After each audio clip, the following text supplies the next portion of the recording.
All right, we got a podcast here, and I got Ross.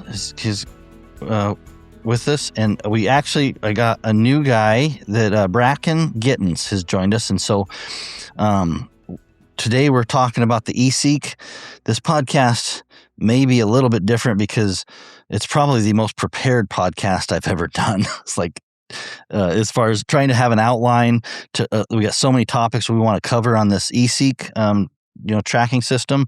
So what I've asked Ross to do, because Ross has not used one of these yet, so I know he's following it online, and there's a lot of posts and excitement about it online right now.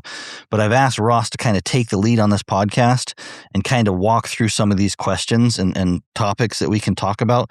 Bracken, I seen a post where you were selling all your Garmin system. You had all $3,000 worth of Garmin stuff for sale. And to me, I was like, dude, that's a guy that's willing to go all in on something. Talking to you, and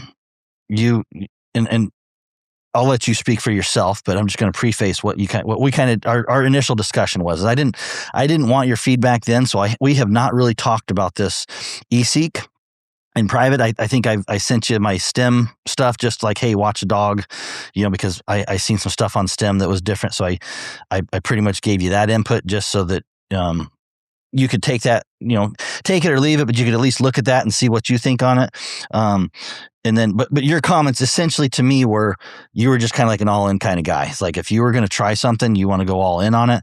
And dude, I can appreciate that. So that's when I was like, man, if you can join me, and if you want to sell this thing, if you don't, you sounded like you're an honest enough guy, and I'm going to let you talk for yourself. But that was kind of the conversation. And that's why you're here, is because if somebody's willing to go all in on something, I'm willing to listen. You know what I mean? That's just the kind of person I am. So to start off, before we get started, I do kind of want to, say read this little statement here, but my goal for this eSEEK testing, and I know on the internet, people are going to they're going to take my words and spin it and put it places that, they're trying to make a fight, you know what I mean?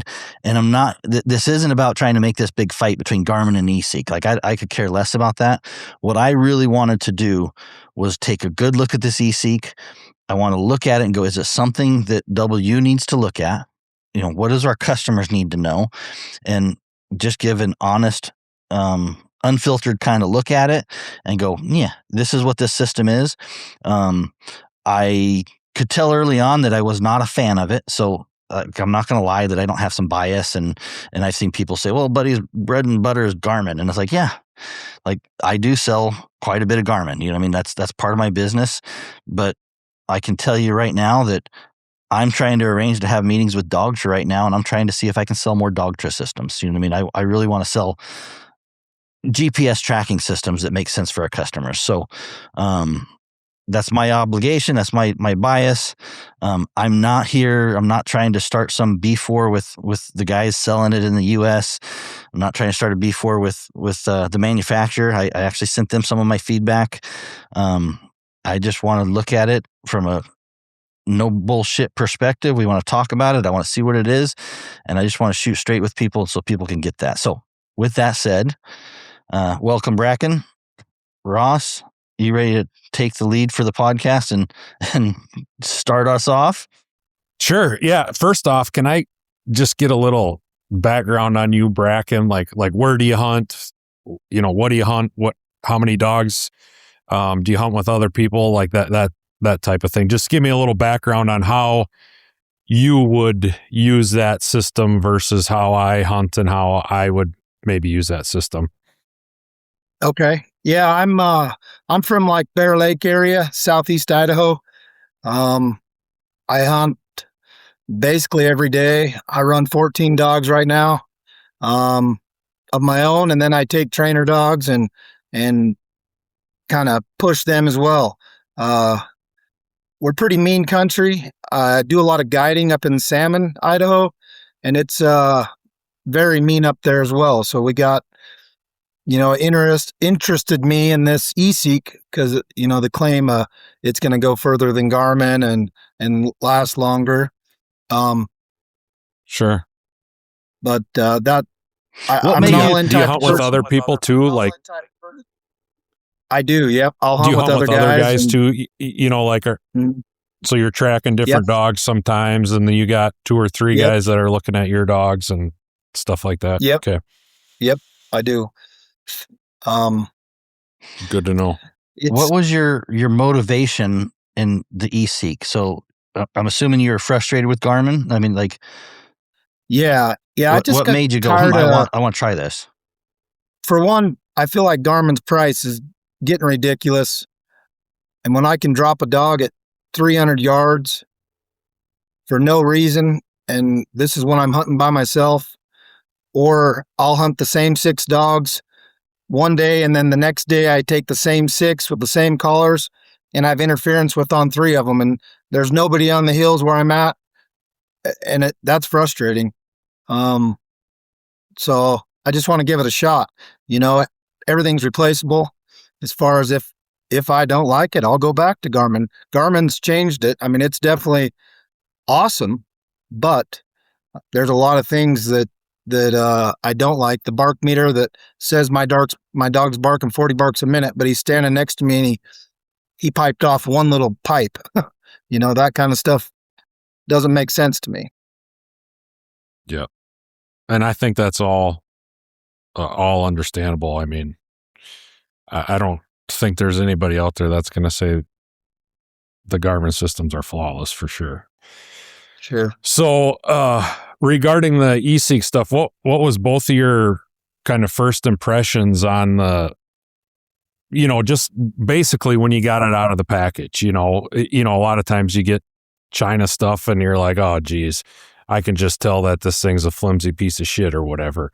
I guess what were your first impressions? When you took it out, the buttons feel good. Do they feel flimsy? The collars look like they're, obviously neither of you have had them for a year or plus or whatever, but I mean, do the collars look like they're built to take some abuse a lot? And honestly, that's kind of one thing I've been pretty impressed with the Garmin collars is, they don't get water inside them, and we're replacing antennas and stuff, but I'm pretty impressed if 15 collars would get water inside because those screws would back off. That was an issue. But like if you have a regular 15 collar, make sure you check your screws. Anyways, but I guess as long as everything's put together right, I'm pretty impressed with where I hunt. I mean, I'll be in the winter; it's below 0, all the way up to the summer. They're in mud and water 70% of a race. So I guess what were your first impressions of that? So, I mean, it looks a little chintzy, I guess. But I kind of looked at it as, like when some of the Garmin stuff started coming out, it kind of looked that way to me as well, so until they upgrade it. It does look, I worry about buttons, but they seem good to pull it off, the rubber case. I mean, to me, I was a little worried about it. And us hound guys, we're hard on stuff, that's for sure. So yeah, we'll put it to the test. Sure. And I didn't know you had to do maintenance to them collars. You're supposed to tighten screws. I'm not very good at maintenance. On the 15s, we go back to Garmin for a minute here, but the TT15s, they use a machine screw, and those machine screws will back out and fall out at some point. Mm-hmm. And so like on the mini collars and these new collars, I think they're using a plastic screw that kind of bites into the case, but that was an issue. That blue coating on them.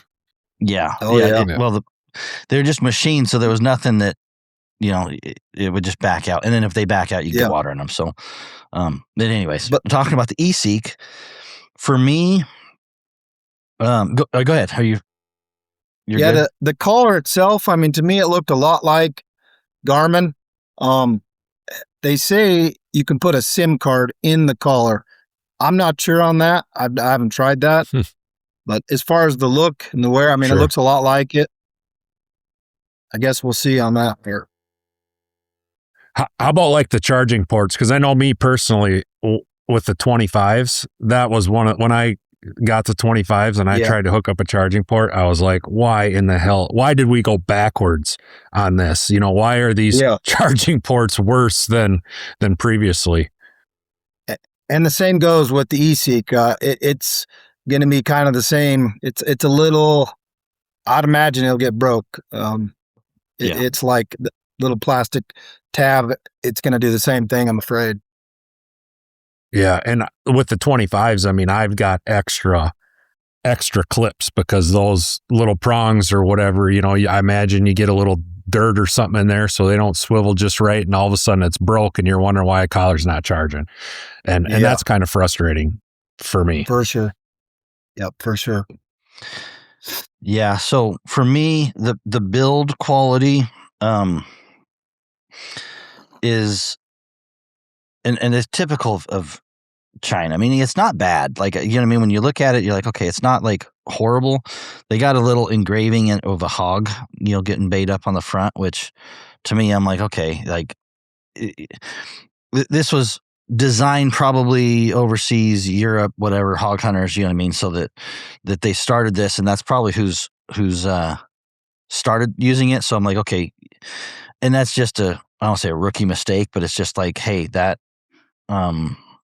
they're just curtailing to one segment. And so whenever I look at it, I'm like, yeah, it just puts me off a little bit. I'll just be honest. You know what I mean? I see a hog and I'm like, yeah, that's not me. You know what I mean? Like that's, and so I look at it from that standpoint and go, did they build this for a hog hunter? And I look at it and I go, it's got the same weaknesses that a Garmin has, you know what I mean, for hog hunting. So meaning that wire is pretty exposed, you know, that goes from the top box to the bottom box. So, I look at this and go, yep, hog hunters are going to cut that wire. So even though it's got the, you know, just putting the hog on the front of the case, you know, being able to mold that in there and go, oh, we can put this, you know, customize it. It doesn't make it any better. You know what I mean? It just doesn't. The shock prongs, the button, like I said, the button, I'm like, I honestly, Brad kind of said it right. It's like, yeah, it doesn't seem like there's any issues with it, but it's definitely just a different feel. And the best way I would describe it is they don't have I don't know what kind of engineer you would call this, but you know, there's these engineers that make things look pretty. You know what I mean? So there's like structural engineering, and then there's design engineering. You know what I mean? I don't know what it is, but just you can just tell that that part of the engineering is weak. It's very matter of fact. So I look at the side pieces that hold the strap on, and I go, I bet you those could break off at some point. You know what I mean? Are they thick enough? Did they, you know, when you look at a Garmin and I look at it and go, okay, the measurement for these side pieces, that they'll probably eventually break off when you go on a dog, you know, and that happens from the old Tritronics days. You know what I mean? I've just seen those old EXP collars that would break the side straps. You know, Ross, you know what I'm talking about on the side? Yep. Some of them early ones would break off. And then when they came out with the new version of the EXP, they really beefed up that section. And so I guess that's just my takeaway is when I look at it, I go, man, these are all early mistakes that other companies have made. And we'll see these problems later. So the charging clip is absolutely garbage. You know, as far as when I first got a TT25 charging clip, I was like, that's not going to work, right? And unfortunately, Garmin, they finally beefed it up a little bit. So now, what is it, a year and a half later? I don't know, but charging clips have made an improvement on the TT25s, where the first ones were pretty weak and they would break. I broke one within weeks of using one. The new ones are better, but they're not. They're nowhere near the TT15 charging clips, right? And so, anyways, when I go to the eSEEK, that's a downgrade. Like if you were not happy with TT25 charging clips, you will definitely not be happy with this eSEEK charging clip. It's just a straight, probably like a 1/8 of an inch piece of straight flat, piece of plastic that's like 1/8 of a thick wide, and that's what's used to clamp it on. And I just know guys are going to break that, like hands down. So you definitely want to order extra charging clips if you decide to go with this. How about the GPS wire? Because I know with the Garmin collars, that's, you know, not all the time, but a good majority of your issues with a collar not tracking and stuff is that the wire that goes up to the box. And with the 25s, they've tried to improve it, but in some ways it's made them a little bit less reliable. I know I just was messaging a guy the other day that the GPS on his collar wasn't working, and I told him, I'm like, well, just take those screws out and just rub that connection, because it may be just lost connection. So they've made it easier to fix it, but they've kind of also made it so you're probably going to have a few more issues because of that. I mean, do you see the same thing with the eSEEK collars? Yeah, it looks like, I mean, they're about the same. Yeah, when you take off that little piece, that clip, to look at the antenna connection, I didn't take the whole collar apart yet, which I'll end up doing here at some point. That wire goes through a hole. I don't have a screwdriver with me to take a look at this one, but it's just different. Like that wire is, I haven't seen how it's connected to the PCB board, but it's reminiscent of like TT15s, where that wire passes through. It's hard wire. It's not replaceable, or at least not replaceable easy. You know what I mean? Like maybe it does disconnect. I don't know. If I remember right, when I looked at it, it's like that wire goes through a hole, but and it might be soldered onto the board. I assume, because I don't know how you'd get a connector through a hole. I don't know how to describe it, but if you had a garden hose, if that wire was a garden hose, so it's a 3/4 inch garden hose. What I remember seeing, and I might be a little bit wrong, but let's just assume that 3/4 inch garden hose. If you drilled a hole and shove that garden hose through the wall, drill a 3/4 inch hole through the wall, and then you had to connect that up on the other side. I haven't seen that, but it's like, okay, you got to think about how that's going to happen. Mm-hmm. So with what I've seen, I don't think that piece is easily user replaceable. I'm going to assume that it's probably soldered on. It's not like the TT25s, and you kind of touched it, Ross. There's pros and cons with the TT25s. We're seeing a little bit of failures on it, but it is the common problem with TT15s, and so can a guy fix that? So anyways, I don't want to keep talking about the Garmin deal, but in comparison, I would relate this more to like a TT15 collar, that if that strap goes bad, it's going to be painful to replace. And I would have to assume, I've never used like the Dogtra systems, but I would have to assume all the collars are generally the same. I think so. And with, probably going to have, with the exception of the TT25. Now, the DC50s, the DC50s were plug and play. They used the MCX connector. So the old DC50s were a plug-in, and then Garmin went away from that because our fat fingers would break that little tiny plug-in, so we'd break it, and then Garmin got tired of having collars damaged because people couldn't plug that. It had a rubber boot. It was whatever. So, anyways, this is a struggle that other companies have been like this, changed. This is a changing, evolving problem that Garmin is trying to figure out. You know what I mean? So that's a fail point on all the collars. That GPS, I would guess. So anyways, so I don't know the right answer, because some people are going to hate the way the TT25s are. Some people are like, that's stupid, and it fails more often. And then other guys are going to be mad about the TT15s because it was hardwired in and you couldn't replace it. I would guess this is more junk. Yep. Yeah. I'm guessing this would be more along the 15, so that if it goes out, you're replacing the collar or sending it to somebody to do some soldering, and I don't know where that would be. So, yeah, I don't know. I don't know. I'm not. I just don't know where. I'm not going to say that's going to fail. I'm not going to say it's better. I'm not going to say it's worse. It's just, that is a struggle that I have watched evolution of these GPS tracking collars go through, and I don't know the answer. So I'll just leave it at that. Perfect. So how about the stimulation? I know I've seen a lot.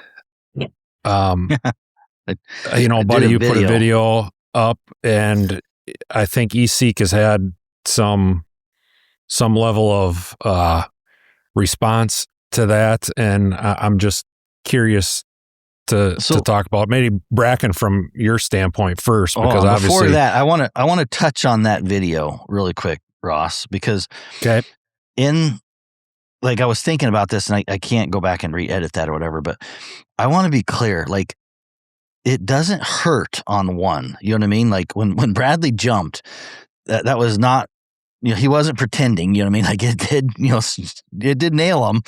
But like I was saying, even to Brad, is like, it scares you more than it hurts you. You know what I mean? And the same with Garmin. If you hit on a 3 or a 4, it doesn't hurt you. It scares you more than it hurts you whenever you're doing it, to where you're like, I don't want to go anymore. So anyways, like I don't want people to look at that video and go, oh my gosh, it totally hurt the dog on one, because it wouldn't have hurt the dog, but it was more aggressive. And so anyways, I got a lot of calls on your video, and everybody was, you better not put your prongs in and don't do this. I said, hey, test it yourself. That's how I am, And then you tested it yourself, is what you were telling me earlier. I did. Just now. Yeah. And honestly, I mean, I'll test it right now, but it feels the same on a 1 from TT25 to eSEEK. You can't hardly feel a 1 high on the 25. Like you can feel it here. Yeah. Garmin 1, 2, you start feeling tingle. 3, it hits you a little bit harder on the 25. It jumps from a 2 to 3 on mine. Yeah. Quite a bit. I couldn't go higher than 4 on my Garmin. It hurt. What's your high on the Garmin? Are you using traditional, or are you using linear? Are you going 1 through 6, or are you going 1 through 18? Mine's 1 through 18, but there's the low, mid, high is what it's on. No, it would be 1 through 6, low, medium, high. So if you look at that, if it has low, medium, high, I think it's the old Tritronics version that is 1 through 6. And a 3 would be a 3 high would be, that would be almost like a 12. That would be a really aggressive shock. You know what I mean? Yeah, it is. So if you're going 1, 2, 3, you are jumping a lot, right? Makes sense for sure. And I don't know, like they explained it to me one time, like the low, medium, high. And I have a post somewhere that shows the kind of a close, and this is what I'm remembering, but the low, medium, high was like a frequency change or something. It was a different type of stimulation that it gives. And so it's not necessarily is like a 1 equals a 1 low, a 2 equals a 1 medium, and a 3 equals a 1 high. It doesn't exactly work like that. But the easiest way to compare the two would go into linear stimulation, go 1 through 18. That would be the easiest way to see that linear graduation of little higher, a little higher, a little higher, a little higher. If you're using 1 through 6, low, medium, high, what I recommend is you either set it to high and you use 1 through 6, or you set it to medium 1 through 6, because it's like a 2-part. There's a voltage and there's a frequency or something, some type of stimulation. Sure. And so you can't compare a 3. It is nowhere near a 3 on any other system. A 3 high would be something like a 12. You know what I mean? And I'm off the top of my head, but a 10 or 12. So anyways, just when you're comparing the two, make sure that we're not measuring steps by that, because no other system does that. Gotcha. But anyways, go back. I want to hear the stim. You went above a 1 on, and I wasn't, man. I was like, yep, I'm good. I don't know. I don't want to trust this anymore. I'll do it right now. Yeah. I mean, so I got it on the. What's the highest you've gone? As far as me? Yeah. Well, yeah. Or used it on a dog, or. I haven't used it on a dog. You had to use on a dog? Yeah. I went to 7 on me. Did your hair stand up? Yeah, it hurts. Yeah. Yeah. So I'll be honest. I'll be honest with you. Like, how hot the collar is, to me, is not a super big deal, because it's like you just don't use it that high. I think at 18 on a Garmin for 95% of dogs is too hot as well, for most situations. But the red flag for me that I saw in Buddy's video is where the starting point was, because I'm not sure if you're aware, but I train bird dogs as well and have bird dogs. And a lot of bird dog trainers, use the collars to communicate with their dogs. So I teach my dogs to stop and stand still, and that will turn the collar off. So if my bird dogs are running around in the yard, I can have my Garmin on a 1 and start on low, go to medium, go to high. And as soon as they stop and stand still, I let off the collar. So that's obviously very low stimulation that you said. The human hand can't feel that. So Yeah. I think, like the eSEEK, as high as it stops, like doing that type of stuff, it isn't really an option. Because if I were to start the Garmin, if I were to start that on like a 3 or 4, like that initial shock that dog's going to feel is going to be, it's going to startle it, versus that extremely low Garmin sensitivity. They're like, I'm not sure if I feel a tickle on my neck.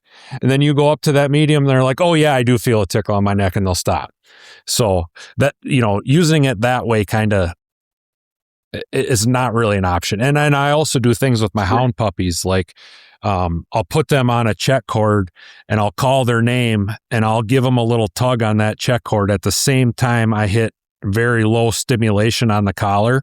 Because then that gets transitioned to no check cord, and a bump on the collar is a recall. Yeah.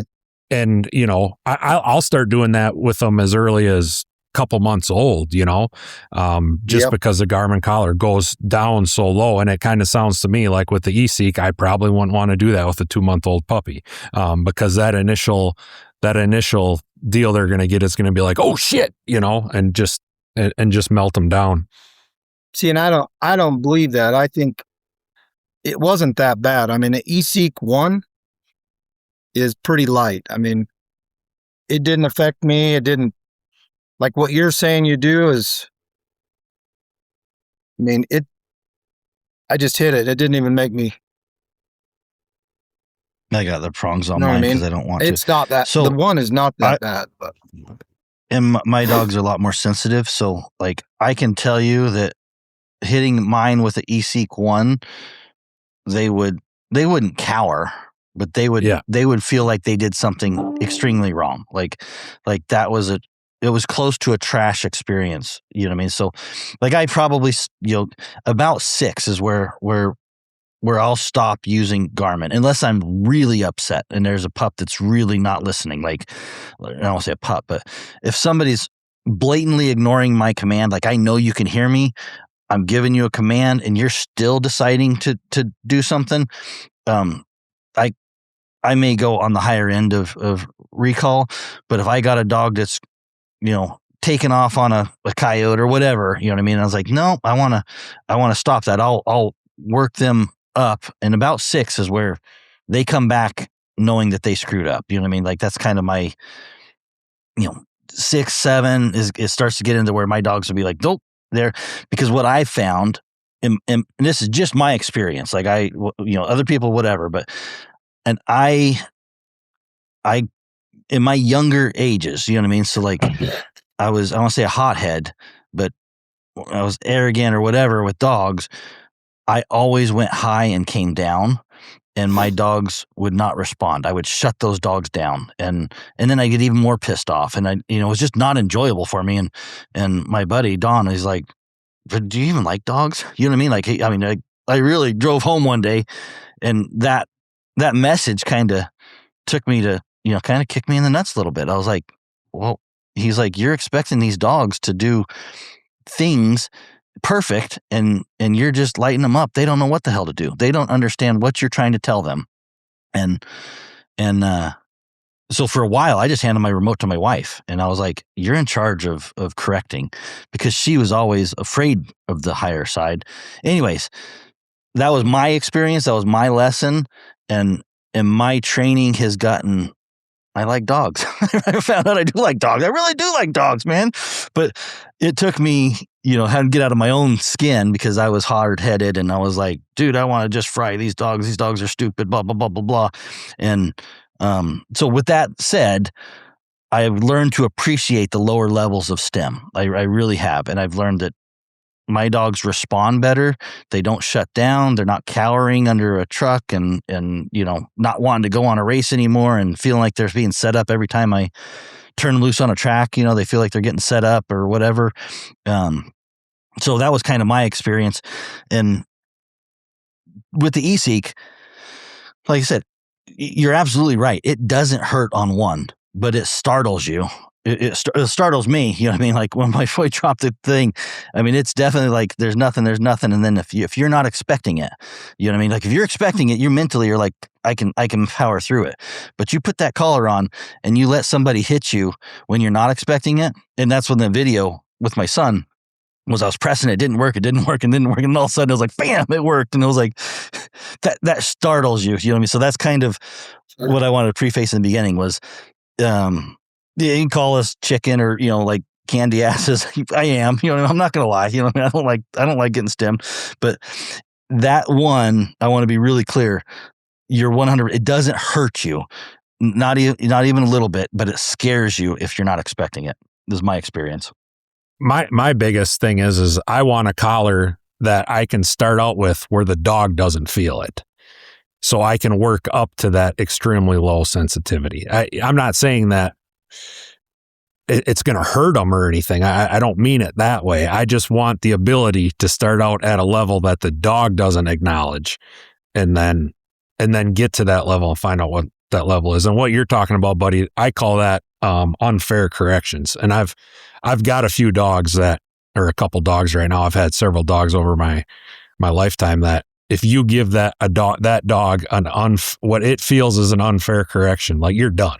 Like that dog's just like, screw it, I'm not doing anything. And in fact, a lot of times what I do with my alpha, just in case I hit a wrong button or whatever, is I'll put that top page on a dog that I know doesn't care about unfair corrections. Yeah, if I shock him on accident, he's going to be like, hey, dipshit. And, oh, okay, nothing. I'll just keep going hunting versus a dog that's like, geez, I just got whacked on something on accident and I wasn't doing anything wrong. So I'm just going to walk next to Ross the rest of the day. So, like his boots. So anyways. Yeah. So how about I know another thing that was kind of strange, I thought, is how it shocks a dog after you let off the button. Are both of your units that way, that you push that button and nothing happens and you let off and then it shocks? What was your thoughts, Brackens, on the response time for the training? Yeah, mine's the same. It's when I let off that it does it. When I'm touching the button, it doesn't hold. It doesn't do nothing until you let off. Yeah, that's strange. How do you use your training system? And is that acceptable for you? You know what I mean? Like, and if you got 14 dogs, I don't know how much you're actually issuing stim commands, but you know what I mean? Like it may not be a lot, but what's your expectations of that? I honestly try to use the tone button more than anything, but sometimes if they're not listening, I'll hit them hotter just because I'd rather it gets in their head that I mean business than, and I like Ross says, I got a few that I could hit at 18, and if they're doing something right, they don't care. They'll keep rolling. But then the same thing, if I got a few that if I even hit low, they'll be right at my feet the whole day. Like, okay, I'm sorry. And that I try not to use much stimulation. Where we're at, we got wolves up salmon ways. So sometimes, if I tone and they're not listening, I will get them to turn back, just for safety wise. But, so the way you use it, it's not really an issue. How the button responds. Are you happy with the response, the way it works? I mean, it's different. My hardest thing is I hate change, but just like I'll have to get used to when I release the button, because I'm used to hitting it and it hits right now, not releasing. With Garmin, like you say, you hit it, it works right now. But the whole thing with change for me, I hate change, but I hated it. Yeah. And just like the Alpha 100, when I went from the Alpha 100 to the 200. It was all, I hated it at first till I figured it out, and that's why I'm an all in, because I want to figure it out. Because if not, I won't give it an honest try. When that 200 came out, I had a buddy, and I told him, I said, I'm going to send you this, because he asked me for one. I said, I'm going to send you this, and I said, I don't want you to call me for a week. Don't call me for a week. You know what I mean? Just go use it. You're going to be frustrated, whatever, but don't call me. Like, I don't want to hear you. I don't want to hear every little thing. You have to, like, you and that's kind of what when you said, like, I just want to be fully committed. I was like, dude, I can appreciate that. You know what I mean? Like, you got to jump into deep end, and you got to learn to swim. You know what I mean? So that's, I appreciate that.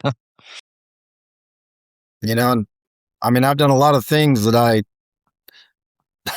regret and probably could have done better on, everything. But if I didn't try, I would have regretted it too. So that's why I do it. Yeah. So it sounds like it's something you're willing to live with, basically, and can live with.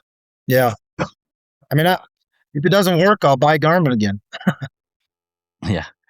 Yeah. For me, the stem, and again, it comes down to years of development, meaning back from Tritronics days, Inotech, all these different companies of stemming a dog and expecting an instant result of, you press the button, it stems, you let go of the button, it stops stemming. That's actually really difficult to do through a VHF radio. You know what I mean? Like, they used to do it through like 27 megahertz or whatever, different frequencies with the Tritronics. But that has been refined in most every system out there that's in the US, Dogtra. I don't know. I need to mess with Dogtra more because it's through the app. So I don't know, but I'm assuming that is something that those developers have really worked hard about. Like, when I push this button, I exercise the stem. When I let go of the button, I stop the stem. And with the eSEEK, that was not the case. If you press the button, nothing happens, and then as soon as you let go of the button, that's when it sends like a 2 or 3 second and does it. You see in the video. The other thing before we move off of this topic was I seen some feedback online. The guy's name was Tucker Wilson. He was at Idaho, and he's been using it. And I wish I would have seen his feedback earlier, but I was doing some homework. But and I asked him, I said, can I give your feedback in this podcast? So the fact that I can select more than one dog and tone them while walking out of a tree is a big seller to me, as I tend to run a lot of stubborn ass puppies. And I don't have more than one collar. I don't know if Bracken, but it sounds like you're able to select multiple dogs and issue a tone or stem to do that to multiple with dogs. one button. So I didn't mess with that. Did you mess with that at all? Yeah. A little bit. I just was reading on it and looking on the, it said how you can select how many dogs, to use. Like, if I have an old dog that's good, that listens every time, I know I don't have to select that dog. Like, the way I looked at it is I could select the dogs that I know, because I have, 4 or 5 that are going to give me issues every time I walk out of a tree. They always are trying to go back. And so them are the ones I thought, that's awesome. I can select them ones that give me problems, and I can always tone them as I'm walking once I get their attention.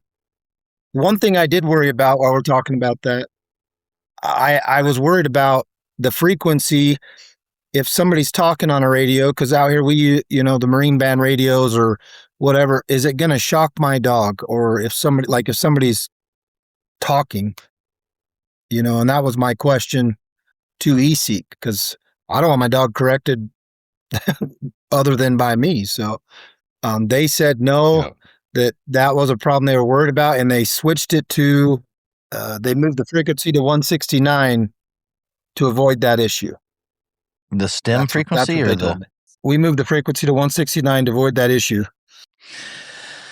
Yeah, so that is, and I don't know enough about the details of their system. Like, we're gonna stretch this podcast out. That's a good one. So, are you going to talk about frequency? We are. Hang on for 1 second. I want to go back to this, correcting or toning dogs. I wish Garmin could do that, to be honest with you. I told Buddy, there's times where I got 3 or 4 dogs that are barking in my truck or something, and I just want to light them all up, because otherwise you correct one and then the other 2 are like, they heard that dog yelp or whatever, and they're like, oh shit, I'll just shut up now too, where I thought they all needed it. But I can see, if not executed properly, could lead to problems. Like, I would like to be able to select all the dogs, you give your correction, and then it like goes away or something. So not all the dogs are selected again, or, so you don't accidentally get the whole works when you're trying to just get one of them. So I would have to monkey with that to see how I would like to set it up. But it would be awesome if Garmin had that ability. Bracken, I'll say something in a minute here, but the heat of the moment, I totally agree with Ross. Like, when you have dog selected, but you're not paying attention to it, and you're trying to get after one, not thinking that you already have 5, then you end up hitting more than you meant to. Yeah, I get a lot of feedback for this feature, right? And so a lot of people are like, I want to be able to just tone the whole dog or shock the whole pack or whatever.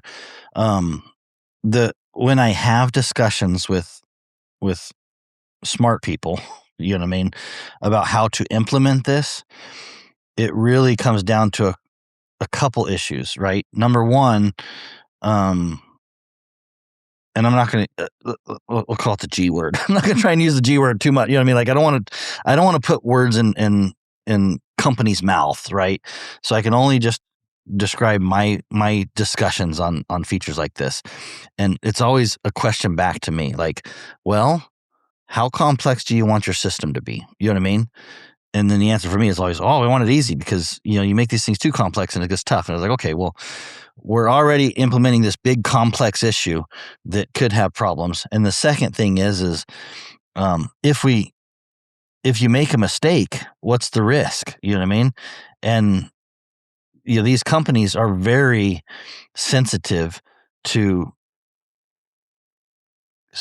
sending a stim level that could be hurtful or whatever, or uncomfortable for a dog on accident. And so when those discussions come up and go, well, it makes it more complicated, so there's more chance of problems, and the risk is, X, which is not just, we sent a beep or whatever, you know what I mean? And so I'm just going to be honest, I don't know if we'll ever see that from Garmin. I just don't know if, and I have a hard time trying to figure out how to sell the feature to them, you know what I mean? Because when they come to me for details, it always gets really difficult to try to explain, well, I got 6 dogs, but I only want to do it for 5, and you know what I mean, or 4 of them, because there's one in my box, and if you just had a stim the whole pack, well, my puppy's in the box, and so that shouldn't get stemmed, and you know what I mean, like all these little questions come up in the situation, and so the easy answer is one button, one dog. You know what I mean? They want that much control over it. Now, that's not to say that something like this happens and everybody starts bragging about it, and that's what they want. Like, maybe Garmin or Dogstra or whoever else is out there will do like this eSEEK. This eSEEK is definitely bought into it. So that is I'm going to give it a pro for the eSEEK. If people want that feature, the eSEEK has that feature. You know what I mean? But I just don't know that we're going to see other companies jump on that. I don't know. I think they do it intentionally, not do it that way. That's my 2 cents.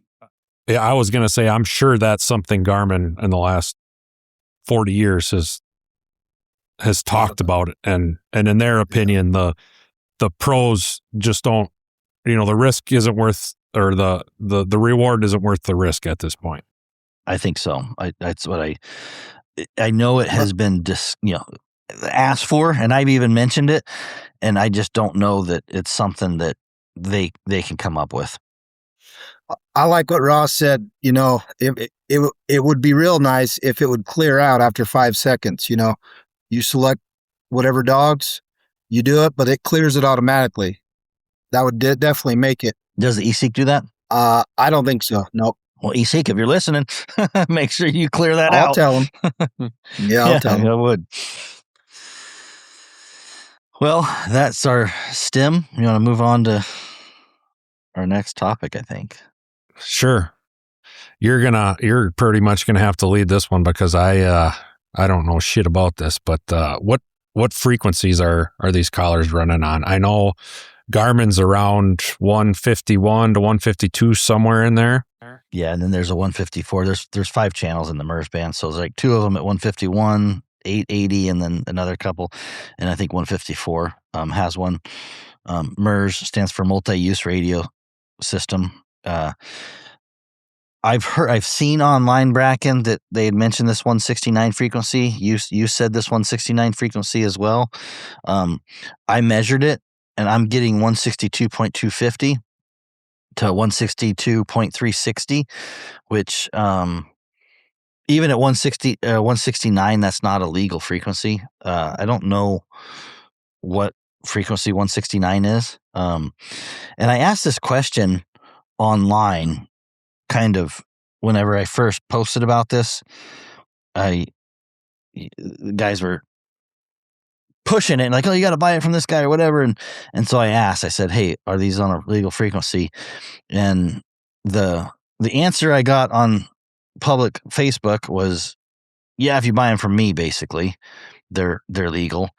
And a little bit on the back end, I got a private message that was like, oh, if you get them from China, then they're not. But if you get them from us, we have them programmed for a frequency in the U.S. And so immediately I'm like, well, I'll just buy it from you. You know what I mean? If that's going to be, I didn't believe that answer. You know what I mean? Like but at the same time, I didn't want to buy something overseas, get it, and then have everybody tell me, well, it's because you bought them from Joe China or whatever, you know, which I believe is the manufacturer. But so with that said, I did buy the one that was supposed to be in the U.S. I did not see 169, so I don't know where 169 was coming from on that, because my collar and my handheld were putting out at 162.250, and I got a video I need to release maybe this week. I didn't want to step on. I'm releasing too many YouTube videos on this stupid thing, so I was like, I got to space them out. So we got one that should release, maybe it should already be out by now. Maybe Wednesday. We're recording right now on Tuesday. This podcast will be out on Friday. But to summarize that frequency, 162.250 is it's getting into like some Coast Guard, you know, I don't know if it's a lost ship beacon or something like that, which to a lot of people in the mainland probably doesn't affect anybody as far as Coast Guard. 162.360 gets into the NOAA radio channels. So with that said, most hound guys don't care about illegal radios. You know what I mean? Like I'm not here to be like, oh my gosh, we're running on a, we all got radios in our trucks that we talk on channels that maybe you're not supposed to be talked on or whatever, you know, so I get it. You know what I mean? I'm not sitting here going like, oh my gosh, it's the most worst thing you can do is transmit on an unauthorized channel. There's a couple concerns I have. One is getting around the Coast Guard channels. Yeah, that could cause some issues. To be honest with you, when I first seen this, I was like, oh, they're in the ham band. You know what I mean? The ham radio band. And I thought, dude, like that might be worse because those ham operators can be geeks. I mean, they are definitely like radio geeks, and they have these like what they call scavenger hunts. I forget what they call them. It's like a transmitter hunt where they hide this transmitter that illegally transmits, and then all these geeks get their radios out, and basically it's like finding a lost dog. You know what I mean? But they do it for radios. That's all they care about is radio. And so I'm like, dude, I don't want to give these guys, you know, God, I forget what they call it. It's called some type of hunt. Damn it, I can't think. It's like a scavenger hunt, but basically all your dogs would be like a little mini scavenger hunt for all these geeks with radio guys, and they're definitely going to, call the FCC if they catch you. You know what I mean? They're like, oh my God, this guy's got this many dogs on the wrong channel, and da-da-da-da. So I would have been more worried about being in the ham band, because that would have just given these guys that got nothing else to do on a Sunday except for go look for illegal radios. Being on the NOAA radio channels, I think nobody uses NOAA radios hardly anymore. Those You know what I mean? It's like, so I just don't know how I feel about that, right? I'm like, it could be a problem long term. You know what I mean? Like if you're looking at it right now, there's not enough people out there that it's not even a problem. Nobody's going to care. If it turns into a popular product, I promise you something's going to change. You know what I mean? Like whether who's going to start tattletelling on who is the best way I describe it. Whether it's ham guys tattletelling on people because they're geeks about frequencies, whether it's companies tattling on other companies because they're illegal and they want them gone. I don't know. I don't know the answer to that, but I just look at that and go, that's not a solid plan if you're going to be transmitting on an illegal channel. I could see a, some anti-group or whatever getting word of that and just having a field day with it. I mean, I would imagine right now if that was the case with Garmin, we would be fighting that or whatever, because they're going to take every little thing that they can to as a way to try to shut it down or make our lives miserable. So I would assume if it, like Buddy said, if there gets to be enough people right now, nobody probably really knows, but if somebody within that community catches word that can wreck a bunch of houndsmen's days, they probably would try to go down that avenue if possible. Yeah. They call it fox hunting. That's what it's called. If you look up the word fox hunting, ham radio fox hunting, and these guys will get together on a weekend, and their whole goal is that somebody will go out and hide this little transmission, basically a caller. You know what I mean? That sends out it doesn't send out the GPS location, but it just sends out like the old telemetry caller, beep beep, that we used to get, right?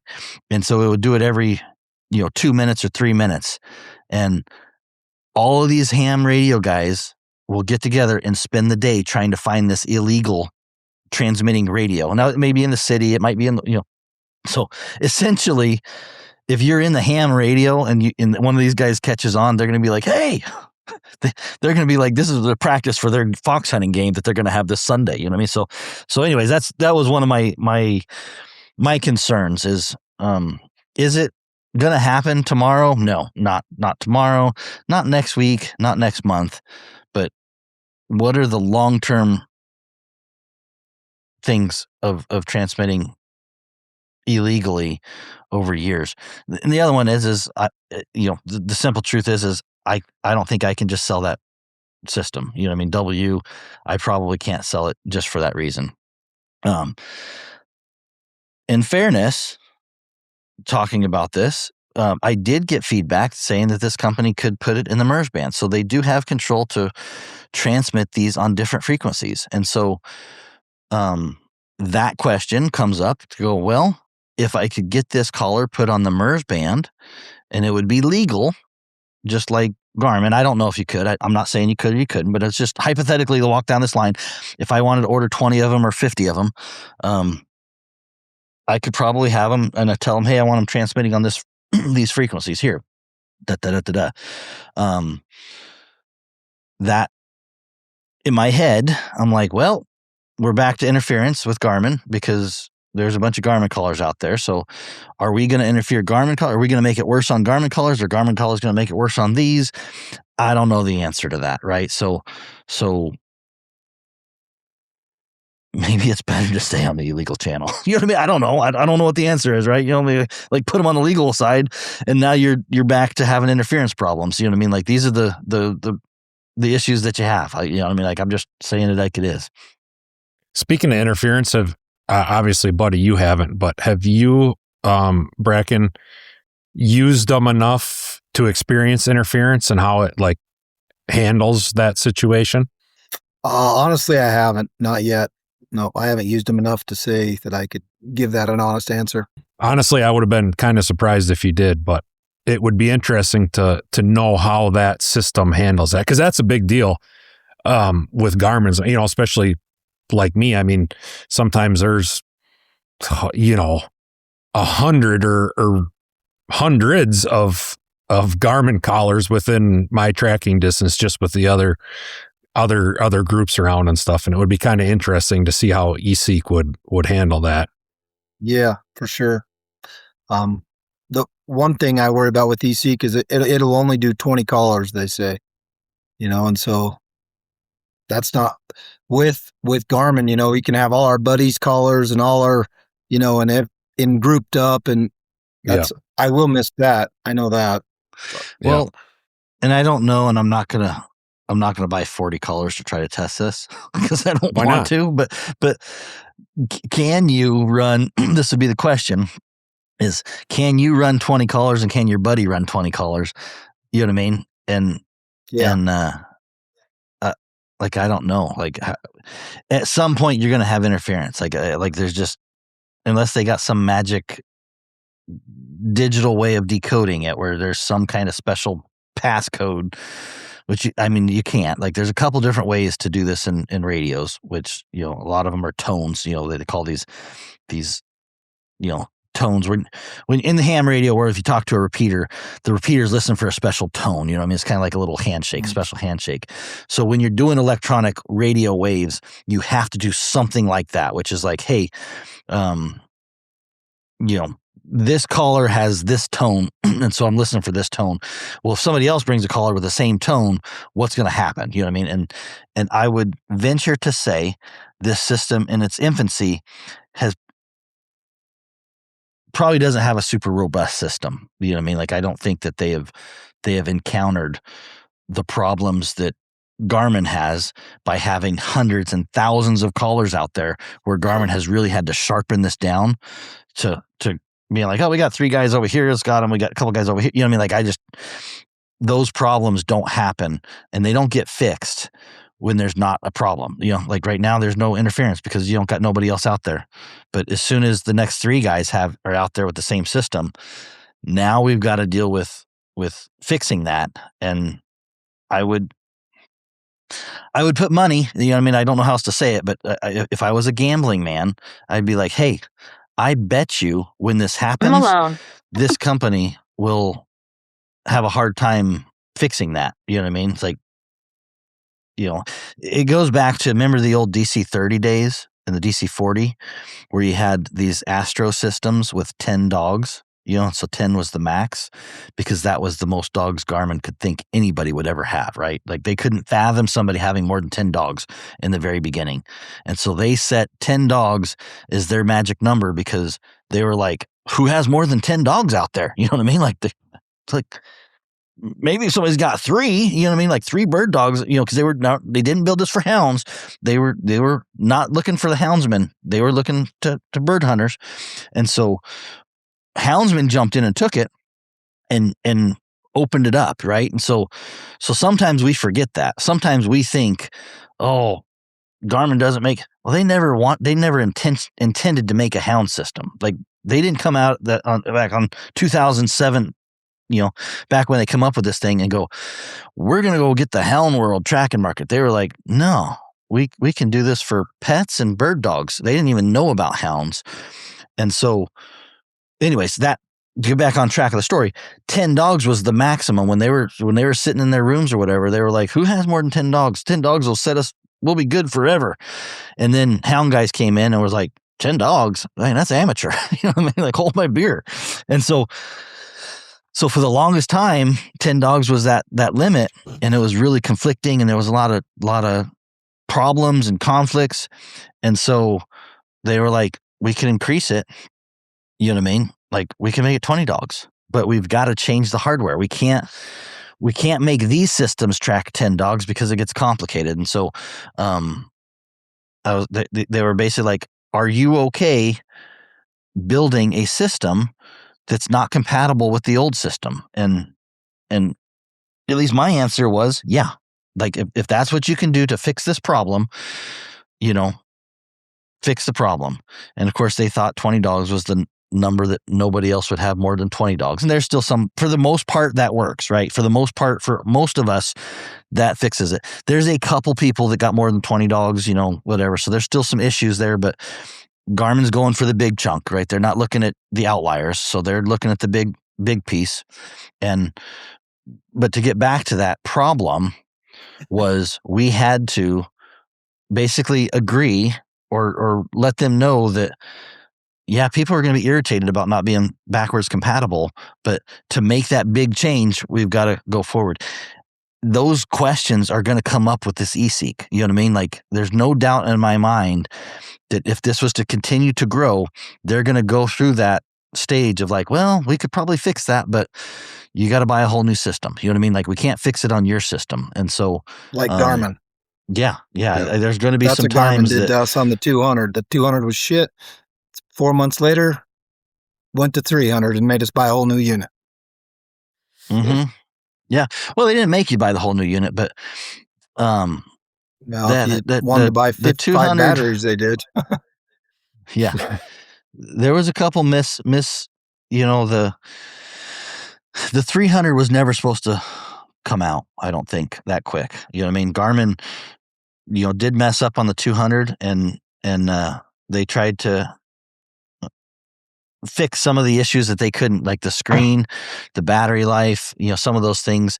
So that 300 spun up faster than normal. I think if you were to go back and look before the 200 and you looked at the plan for Garmin, I don't think they had 300 on the plan. You know what I mean? I don't think it was like, oh, we're going to do this 200 and then we're going to do a 300. It was, we did the 200. It's the same thing with the,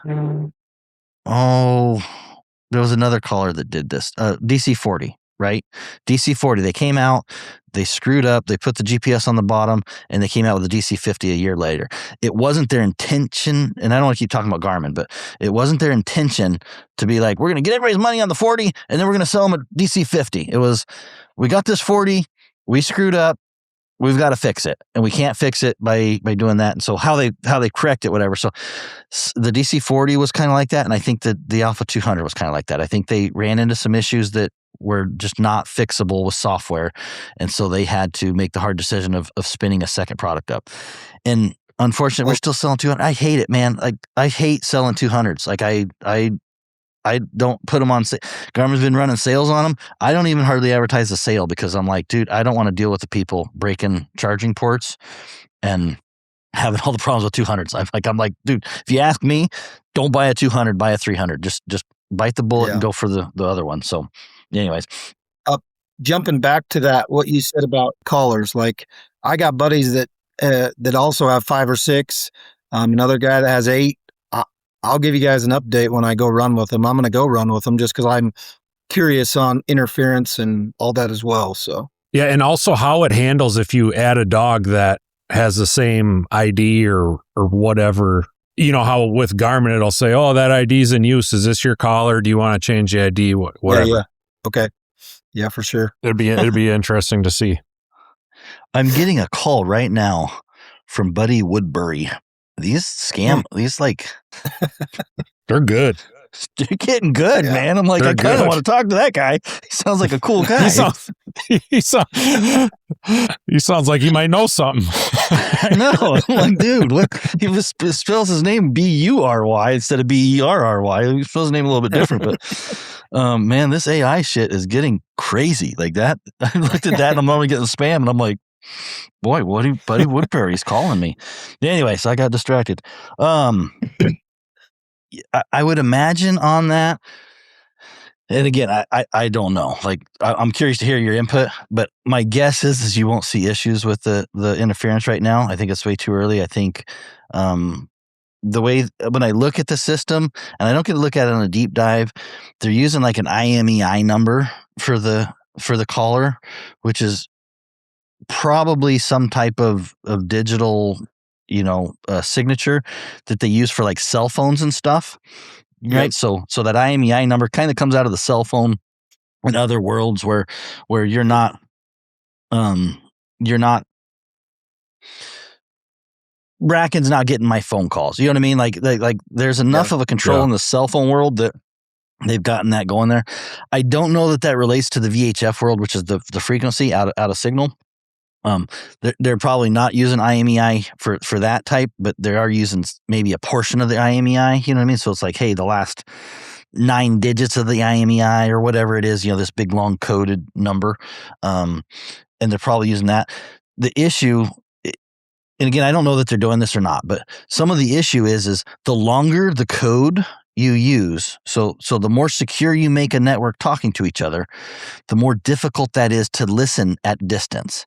So if you try to make it so that there's no interference, like if you want zero interference, you should not have an IMEI number, right? Because it's easier to hear. A good way to explain that is if Bracken, if you're on a VHF radio, and I wanted to absolutely make sure that I'm talking to Bracken, get it. Right? Like there's no other person that can talk to me except for Bracken, right? And so I'm going to say, hey, Bracken, before you tell me your location, I want you to tell me your name, your phone number, your social security number, your date of birth, and the hospital you were born at. And I won't listen to anybody until I make sure all of those things are confirmed, right? Now you go out 3 miles away and you get on your radio and I'm like, I got it, 547, you know what I mean? Like, and I can't confirm that's Bracken's. I can't update them, right? You know what I mean? So, Yeah. So if the more secure we make these things, the difficult it is at distance. Now, the flip side is to be like, don't tell me who you are and just tell me your location. And I get, I'm by the pecker pole or whatever it is, right? I'm like, and that could be Ross over there going like, I'm over by the creek. And I'm like, oh, he's by the creek. You know what I mean? And Bracken's over there. Like, no, I'm over here. You know what I mean? And so now I'm like, every time I get an update, I got to just unbiasedly, so that's the flip side is no handshake. Just tell me where you are. Right. Yeah. So anyways, with that said, there's a balancing act, it's a teeter-totter act on all of these systems. I would assume there's not enough interference that you're going to see problems with that right now. They've got it dialed in because there's not a lot of interference. They can probably play on the easy side and be like, yeah, we don't, like nobody else is out here talking on our frequencies. So if we're not secure, no big deal.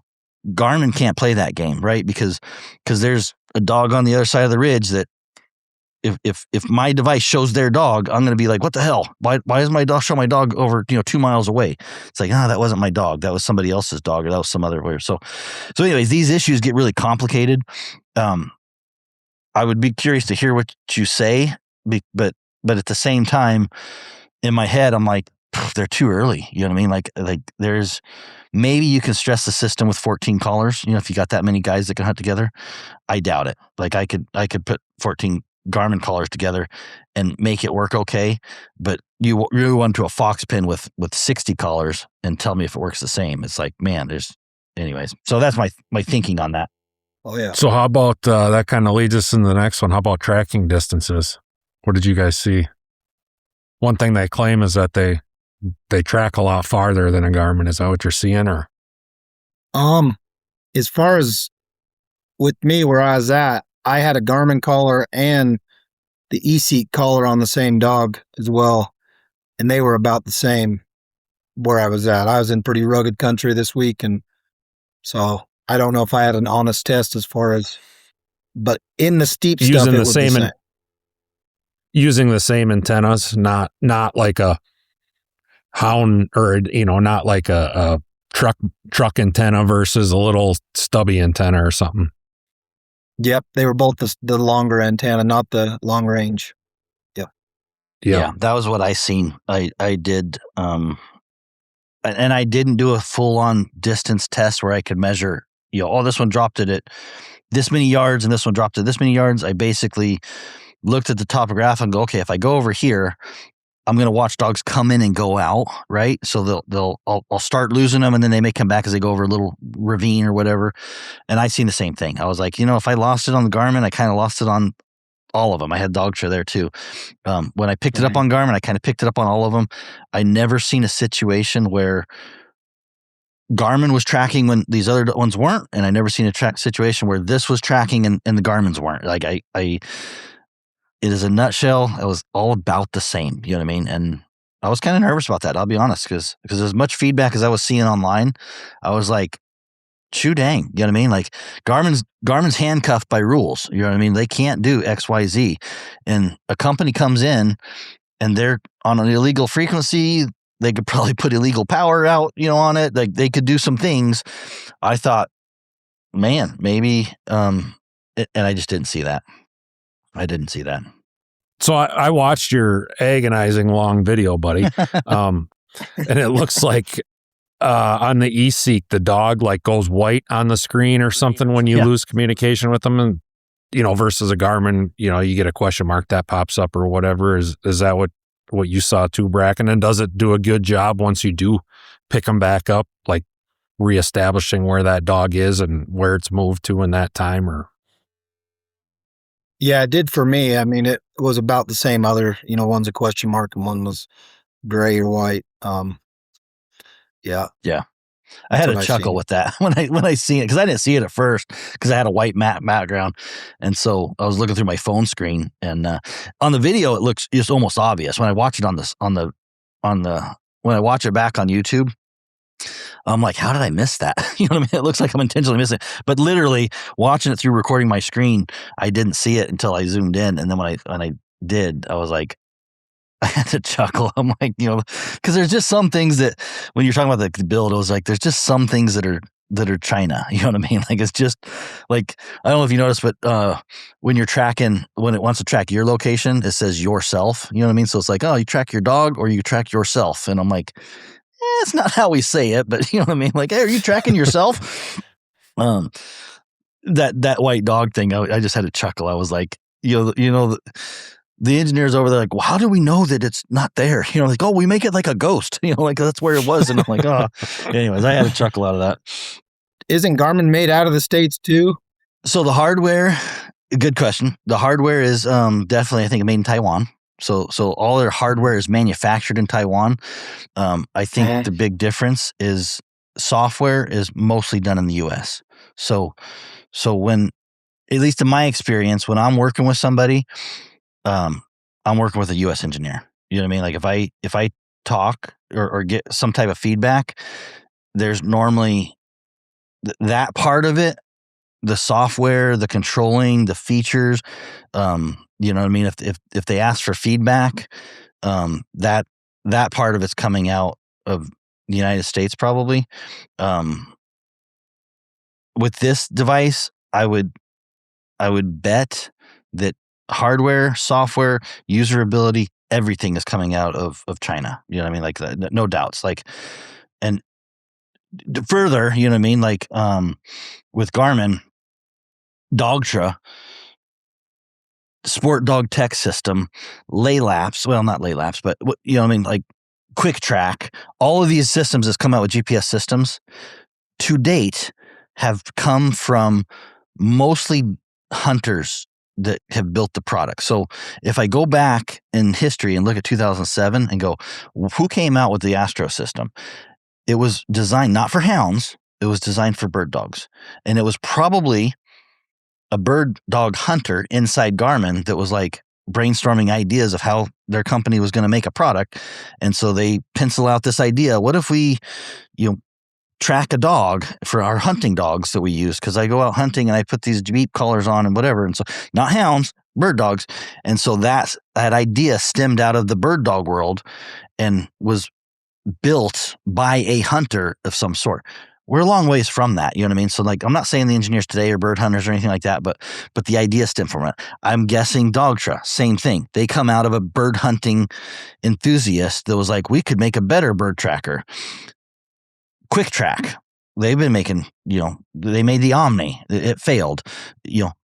Sport Dog Tech System, they made sport dog systems for whatever. So when all of these companies came out of the U.S. from bird hunters, and probably had most of their software done. Dogtra's probably come, at a career, I think. But this is probably the only one that, if I was to be really blatantly honest, came out of engineers basically stealing an idea. You know what I mean? If I had to be honest with everybody, this is probably China saying, we can make money making bird dog or making trackers. And it's not, the guy at China doesn't hunt. The guy at, he's not, his passion isn't dogs. And so, anyway, to answer your question, Garmin, yes, is made out of Taiwan. 100%. Their hardware comes out of Taiwan. Dogtra comes out of Korea. The hardware comes out of Korea. But the usability of it, that's probably where the big difference comes from, if we were to be fair. So far with eSEEK, I've honestly had a different run than most with it. They've had to answer a lot of questions. My unit's been a little different than other guys' supposedly. But every question they have to get a hold of somebody in China, the engineer out there to get it answered. Yeah. And and right now, like China's on China New Year, so it's probably even more stress for them because you got maybe the salesmen's on Facebook. You can message them like I can, but those engineers they're on holiday. You know what I mean? So they ain't gonna be back until March something, because they're on China New Year. So, it is what it is. I'm not saying it's good. I'm not saying it's bad. I'm just, if we were to call a spade, and if guys are looking for, if we want made in America, let's go made in America. I'm all aboard that. I'm like, let's figure that out. I'm awesome. Let's do that. But I think this is one step removed the other direction. Meaning, when I look at these guys, if I look at, I see some of their TikTok videos or their Instagram videos where they're trying to push this, and the guy's like walking out, and he's like 1K deep in the wilderness or deep in the forest, tracking my dog. And number one, I don't see a dog. You know what I mean? I just see the collar. And number two, when he pans out to show the beautiful, it looks like a forest. I mean, it almost looks like a rainforest. I'm like, damn, that's probably some thick ass brush that they use. But then you see like skyscrapers in the background that's like, half a mile away, 3/4 mile away. I'm like, yeah, that's not exactly deep in the wilderness. And if I had to be honest, those engineers probably don't have a dog. And if they do have a dog, it's probably some fluffy Pomeranian looking dog. You know what I mean? Like, I don't know what kind of dogs you got in China, but I'm guessing, and I don't know this for a fact because I'm not cultured, but I'm guessing their dogs look a lot different than our dogs. You know what I mean? Like, if this eSEEK was ever put on a dog, we are the first guys really putting them on our types of dogs. You know what I mean? Like, they've probably been on Pomeranians, on 1 kilometer walks, on gravel, gravel trails through Hong Kong or wherever it is with, there's forest, but it's like, you can't imitate our forest. You can't imitate what you're doing, what you were doing yesterday, Bracken. They can't imitate that in China. You know what I mean? So they make a video trying to, but it's like to guys like me or you, that we look at that and go, okay. You know what I mean? Come on over. I'll show you a forest. You know what I mean? Like, let's get off the trail. Yeah. Anyways, I digress. But when I look at that, that's kind of what I look at behind the scenes. I go, you know what I mean? Like, it's these companies, all of them, Garmin too, Garmin puts on their facade, you know what I mean? They go out and get the photo shoot with the, the hound guy or the bird hunter, and they get their model. You know what I mean? When I look at those and I'm like, dude, that guy's not a hunter. You know what I mean? Sometimes I look at them like, yeah, they are, but they get their models and they do their photo shoots and whatever. And sometimes I look at that and I go, that's fake too. You know what I mean? Like, yeah, bullshit. And so anyways, yeah, I digress. Well, we probably beat that one up. Yep. The one thing on the antenna is, and I don't know, Brackens, if you've tried to change the antenna or not, but if you notice, when you take that antenna out, the casing, and I don't know how to describe this, but the antenna connector is like recessed in I don't know, it's like a 1/2 inch deep, a well. You know what I mean? Like that connector's in the well a little bit. Like, I don't know if you can see that, or if yeah, but see how deep it is in there? I would imagine if I was to use this, I would take a hacksaw and I would cut off some of this plastic, and I hope I didn't. I hope I wouldn't have broken any kind of seals. I don't know, but I look at that and go, man, that would be such a pain in the butt for me to connect a truck antenna to that thing, because it's so deep. Yeah, I would really have to make sure that the SMA. It would be hard to get that SMA on there. You know what I mean? Like, I don't know how to describe it. Does it make sense, Ross? I mean, you haven't seen one, so am I describing it well enough? Yeah. Imagine if you had So let's take a garden hose, right? You're trying to connect your garden hose to the faucet, but imagine that garden hose was sit back in about 4 inches inside a 3-inch hole. You know what I mean? A 2.5-inch hole, and your fingers, trying to get that garden hose in there and turn it would be difficult. Does that make sense? Yeah. No. So Yeah. it's just one of the things. It's like, yeah, they just didn't, Something they overlooked or didn't think of was going to be an issue. If you're going to use their antenna, no big deal. But if you're going to use any other antenna, you might start having a big deal. No quick connects. There's no quick connects that we can find that fit in there. Those types of things. So just the connector is different. You know what I mean? So Sure. you're going to have to figure that out if you want to use a truck antenna. Not saying you can't, but I'm saying it's going to be a little bit painful for you. Sure. All right. Yeah. But let's touch back. One thing I see on our frequency, Bracken, did you ever get a SIM card put in there for the cell phone? I didn't. No, I didn't get one. Mess with it. So when I tried to hook it up, I had to give them the ID and my number, and Verizon said they had to get permission. So hold on. Let me explain this before you. So to their customers who are listening, they're supposed to be able to put a SIM card in the handheld, and I believe in the collar, and it should give you like unlimited distance as long as you have cell phone coverage. I'm not interested in testing that because I don't use that, but that's what we're talking about. So, seeing if Bracken, if you got it ever hooked up to Verizon as a phone. So anyway, continue on. I didn't want to cut you off, but I want to explain for customers what we're talking about. You're good. Yeah, it works if you have, internet too. I have the Starlink in my truck, so really? It'll work great. But so I guess for the maps, it would probably help a ton with maps. But I haven't used the SIM card. They're claiming that it's basically like an Android phone, that you can make a call and text off it. I haven't got to use that yet. That's what they claim. Yeah, and but it's been kind of a pain trying to get permission and to use the Verizon said they had to get a request to tie a SIM card to that device. They hadn't heard of that yet. But I've heard other guys. One more time. You cut out quite a bit. So they say that it's like a cell phone, and when I called Verizon, that they weren't sure. They had to get permission for that IDMI number for a SIM card. I know other guys that pulled the SIM card out of their cell phone and put in, and it works great. My cell phone, the SIM card's built in, so I've had to go a different route. And I was trying to do it, hooking it through them, but I got to call them back today and find out what they ever found out. Okay, and that would be like a $20 or $40 per month charge per device. I'm assuming, I have no idea on this, but I'm assuming it's like an iPad, that you hook up an iPad where you can get internet, or you know what I mean? Like, I'm guessing that's what it's kind of like, is you adding a device to your cell phone plan. So a buddy of mine that did it, he just hooked a SIM card to his old phone, and it's $5 a month. I'm not sure what his plan includes, but that's what he did. And then he took the SIM card out of the cell phone that he put it in and put it in the GPS unit, and he says it's working.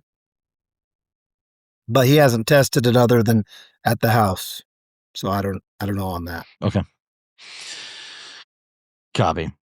That makes sense. Yeah, I didn't. I wanted to touch on that because that is one critique that I think people are going to say is, well, you got to put the SIM card in or whatever. And I'm not going to mess with that. I want things as simple as possible sometimes.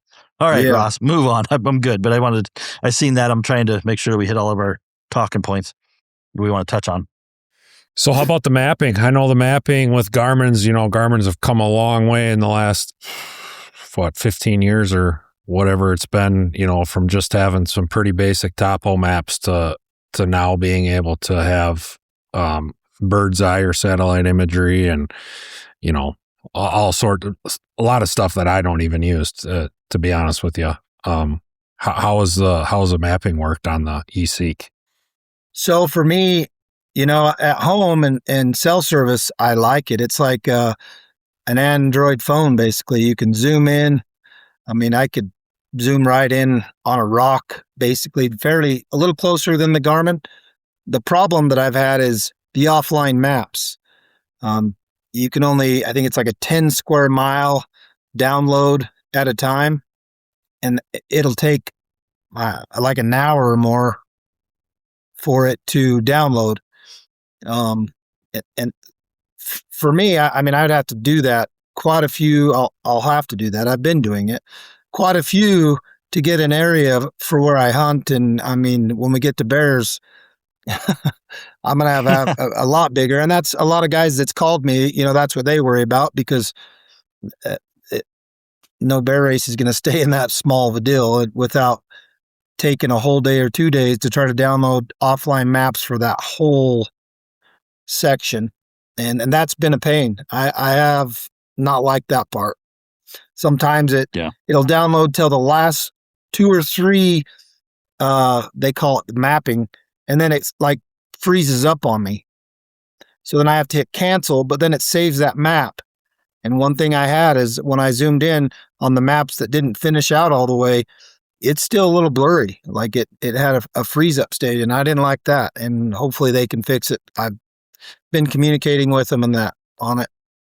I wonder if that's what I see. Like I had an issue there when I was on maps where I couldn't see it and it was blurry, and I'd zoom out and I had some spots where I could see them and some spots where I couldn't. And I bet that's probably some of what I was having, because I can't say for sure that I got maps download. It was a painful experience. Like enough so that alone is probably, I don't want people calling me trying to help them figure that out. You know what I mean? Like you got to go through that on your own, because I don't want to be on the phone with some of my customers who I love, but some of these customers are not exactly,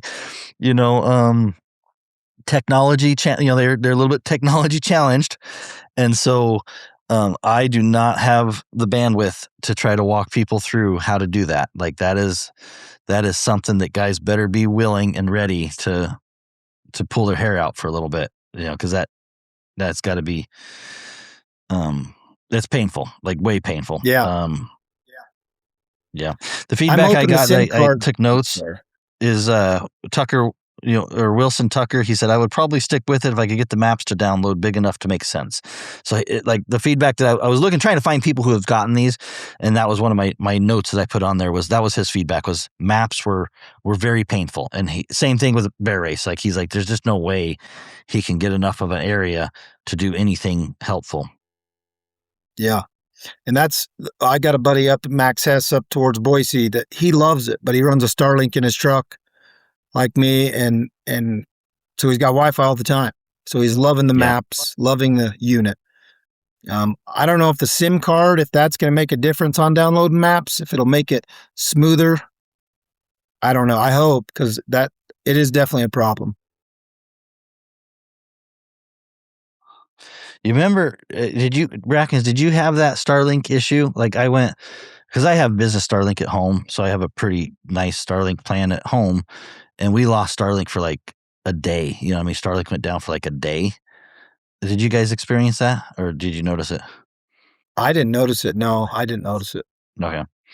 That would be, and that's kind of my thing. My worry is like you said, you kind of need offline maps. You know what I mean? Like we can't rely, and I honestly, here we talk about Garmin again. I get pissed off that Garmin wants me connected to the internet so much. My watch, when I go camping, I can't download my steps. Like I'll go for hikes and all this stuff. I'm camping or whatever and go hunt and do whatever. And I'm like, there's one time I'm proud of it. I got, 16,000 steps today. I want to look at it on my app. You know what I mean? And Garmin won't let me download off of my watch, my sleep or my steps or anything like that unless I'm connected to the internet. Same with the inReach. I'm like, dude, there's these, Garmin likes the internet. And I tell them, I'm like, you guys like the internet way a lot more than I do.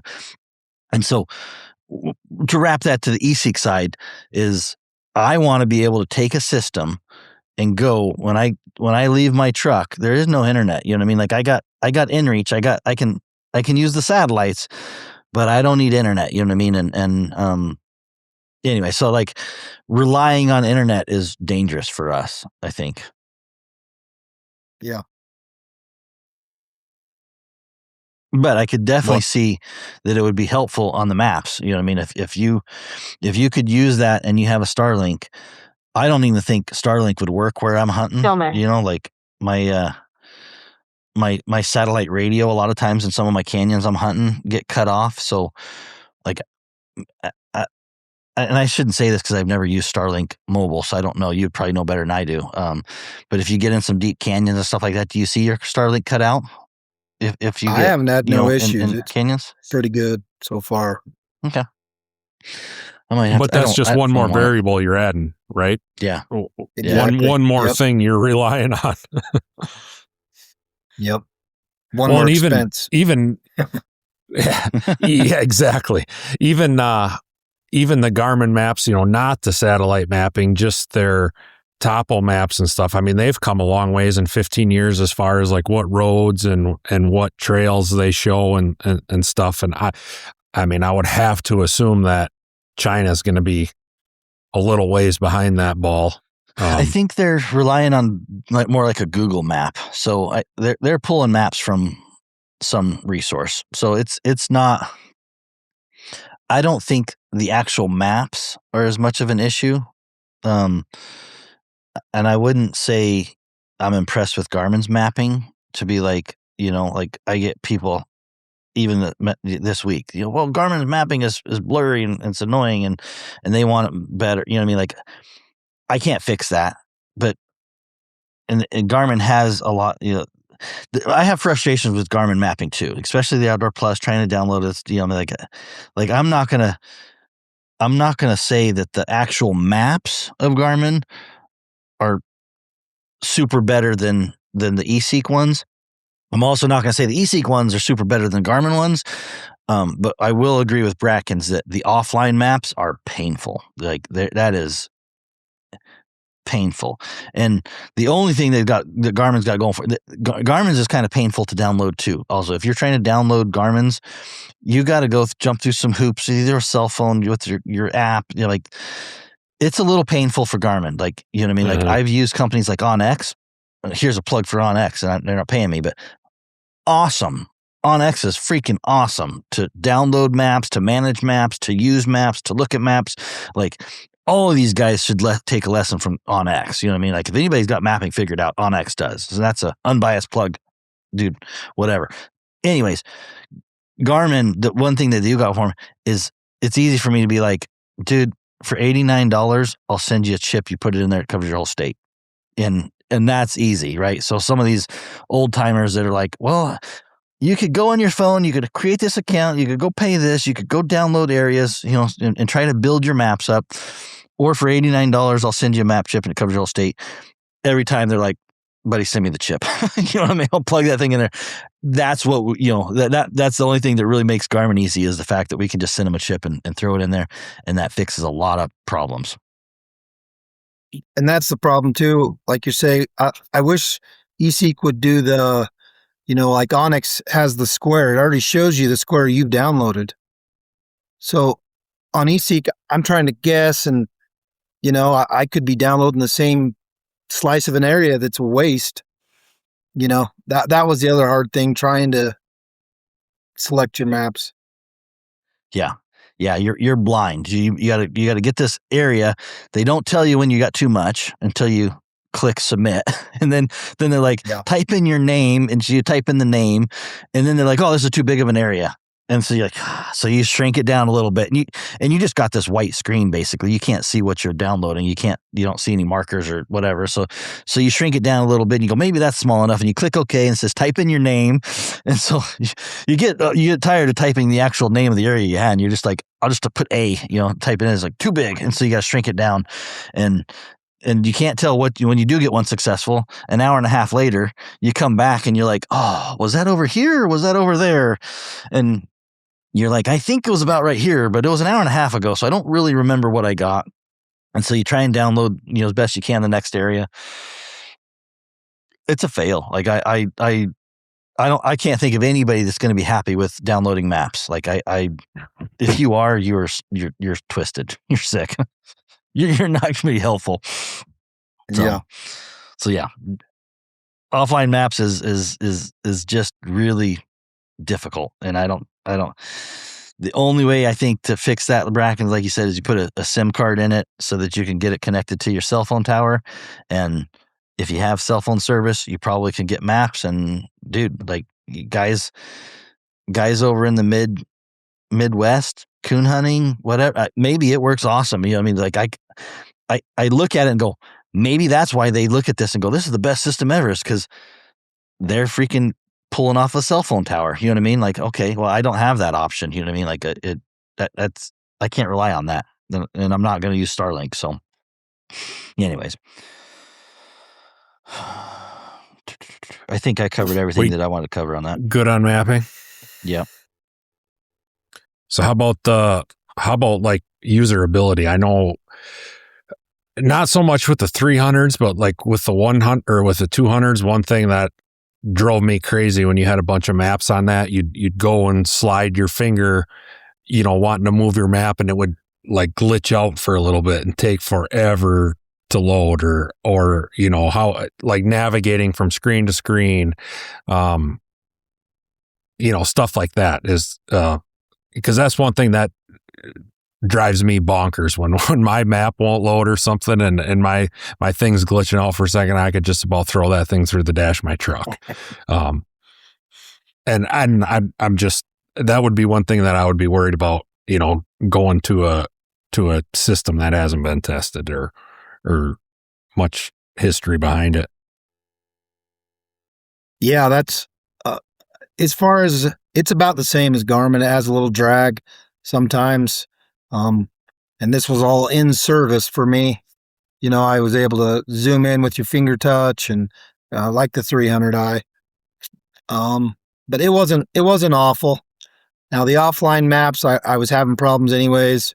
It kind of drug a little more, I think, and maybe the SIM card would fix that part. I don't know, but it was about almost like the Garmin maps, in my opinion.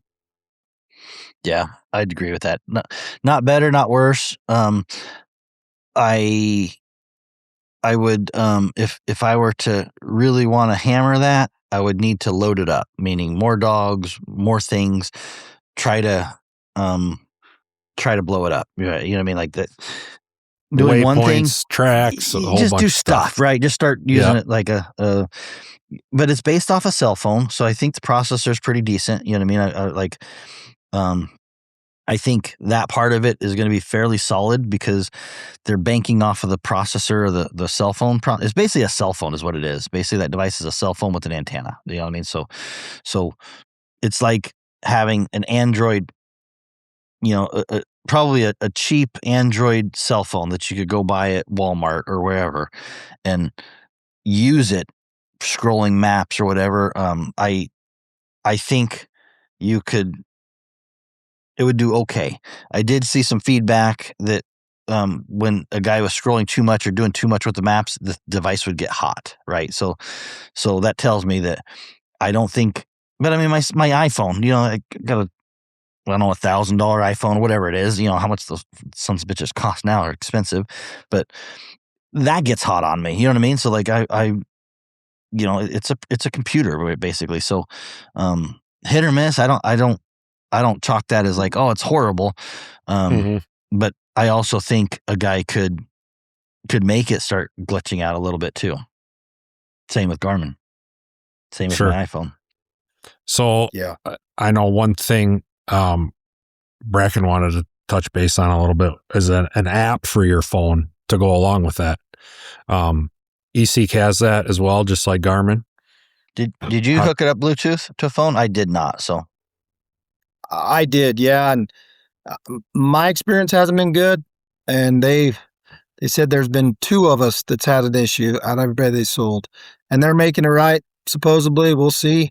They said there's something turned on in my device that I have to shut off, and so it's showing my dogs running in China. On my phone, not on my GPS. On my GPS, actually moving in China. Yeah. Yep. Yeah, wow. I even took a video of it, like a screen record, and my dog was running I don't know what it's chasing. I was going to put online if anybody wants to come hunt with me. They pay the expense, but we're going to go to China. This is where I'm at. We want to go back, but Go see what that thing is, man. The Garmin app isn't perfect either. It's come a long ways. And to be honest with you, I don't use it because I don't like my phone going dead all the time. And when you are using it through the app on your phone, it's sucking a lot of juice. But I'm sure there are. Garmin's got a lot of cool things that you can invite people to hunts, and me and Buddy have messed with it before, and I've watched his dogs out in Washington and stuff, which it's kind of neat. Have we done it since we just tried it to see if it worked? No. But maybe there are some people out there. I like my uncle's getting older, and sometimes he's got he had back surgery and stuff, and he was at home, and I could invite my dogs to him. Now, where I hunt, I really don't have very good cell service, so it was in and out a lot, but it was kind of cool to have that option. I wouldn't necessarily say it's a make or break thing for me. So what on the eSEEK, what's the benefit of using they have an app or what? I don't know. Like I said, I wasn't interested. Yeah. Like for me, when I look at it, I go, okay, I want you to get the core stuff done first, and then we'll talk about the app, right? And so Garmin's kind of at that point where it's like, yeah, we'll talk about the app. For this thing, I'm like, what's the point of going Bluetooth to a phone? Basically, I mean, I can run everything. That's the app on my phone, and I can run the shocking, the everything that you can on there off my phone. Is what they say. And like it has the geofencing. Why would you not just use the device? I mean, you could use the device, but if it's in your pack or, you want to, my phone, I can control a little better because I've had it for a while. Okay, that's a fair point. That I could see a benefit there, meaning an iPhone responds faster and zooms and, you know what I mean? Like controls faster, like than a cheap Android phone. Do you know what I mean? So okay, I'll give. I'm genuinely asking, right? Because that's what I asked. I was like, dude, sometimes these companies want us to do all this stuff, and I'm like, what the hell? Why? And if it's a cheap Android phone, you know what I mean, and you got a couple $1,000 iPhone that scrolls and does things better, I could see that. Like, yeah, okay, that makes sense. Or say out, out where you guys hunt, I could see you're hiking to a tree and it's easier just to strap that handheld on your pack, or like you said, throw it in your pack. Your phone's always in your front pocket. So you're, rather than have to take the pack off your back or whatever, get your deal out, you could just pull your phone out of your pocket real quick and look, and I could see some benefits there to that. I could also see a benefit, and I wouldn't do it, but I could say, hey, Ross, you're with me. You're not a hunter, but you're with me.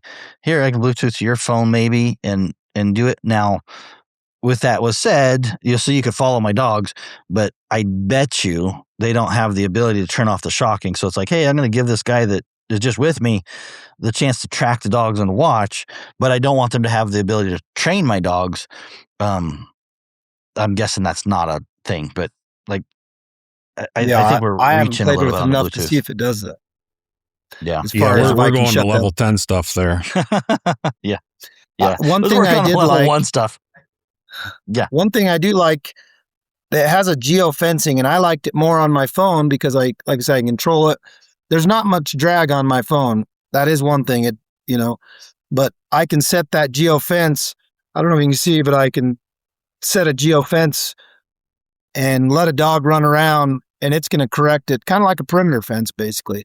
And that's one thing that the eSEEK does that I kind of liked. I have a few dogs that I could do that, and I also have a few that they don't care whether they hit the geofence or not. They're going to go hunting if. Does it stem the geofence? So does the device? Can you set the correction so that you can set if it tones, stems, vibrates? What does it do? Yeah, it's supposed to. You can set it, but it's supposed to. It'll correct with a tone. And if it keeps going, after a minute, it'll correct with a stimulation, which you can set it on however hot or off or whatever you want.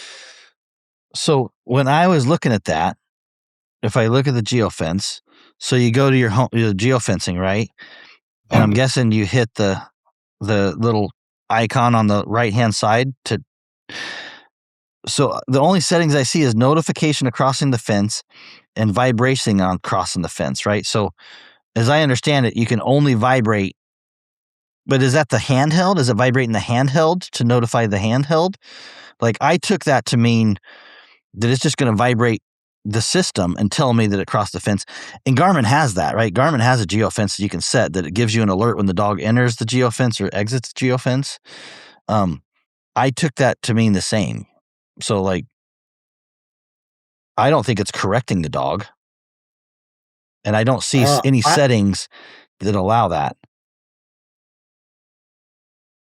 So I haven't played with it enough. That's how it was explained to me by them, is that you could set all that up.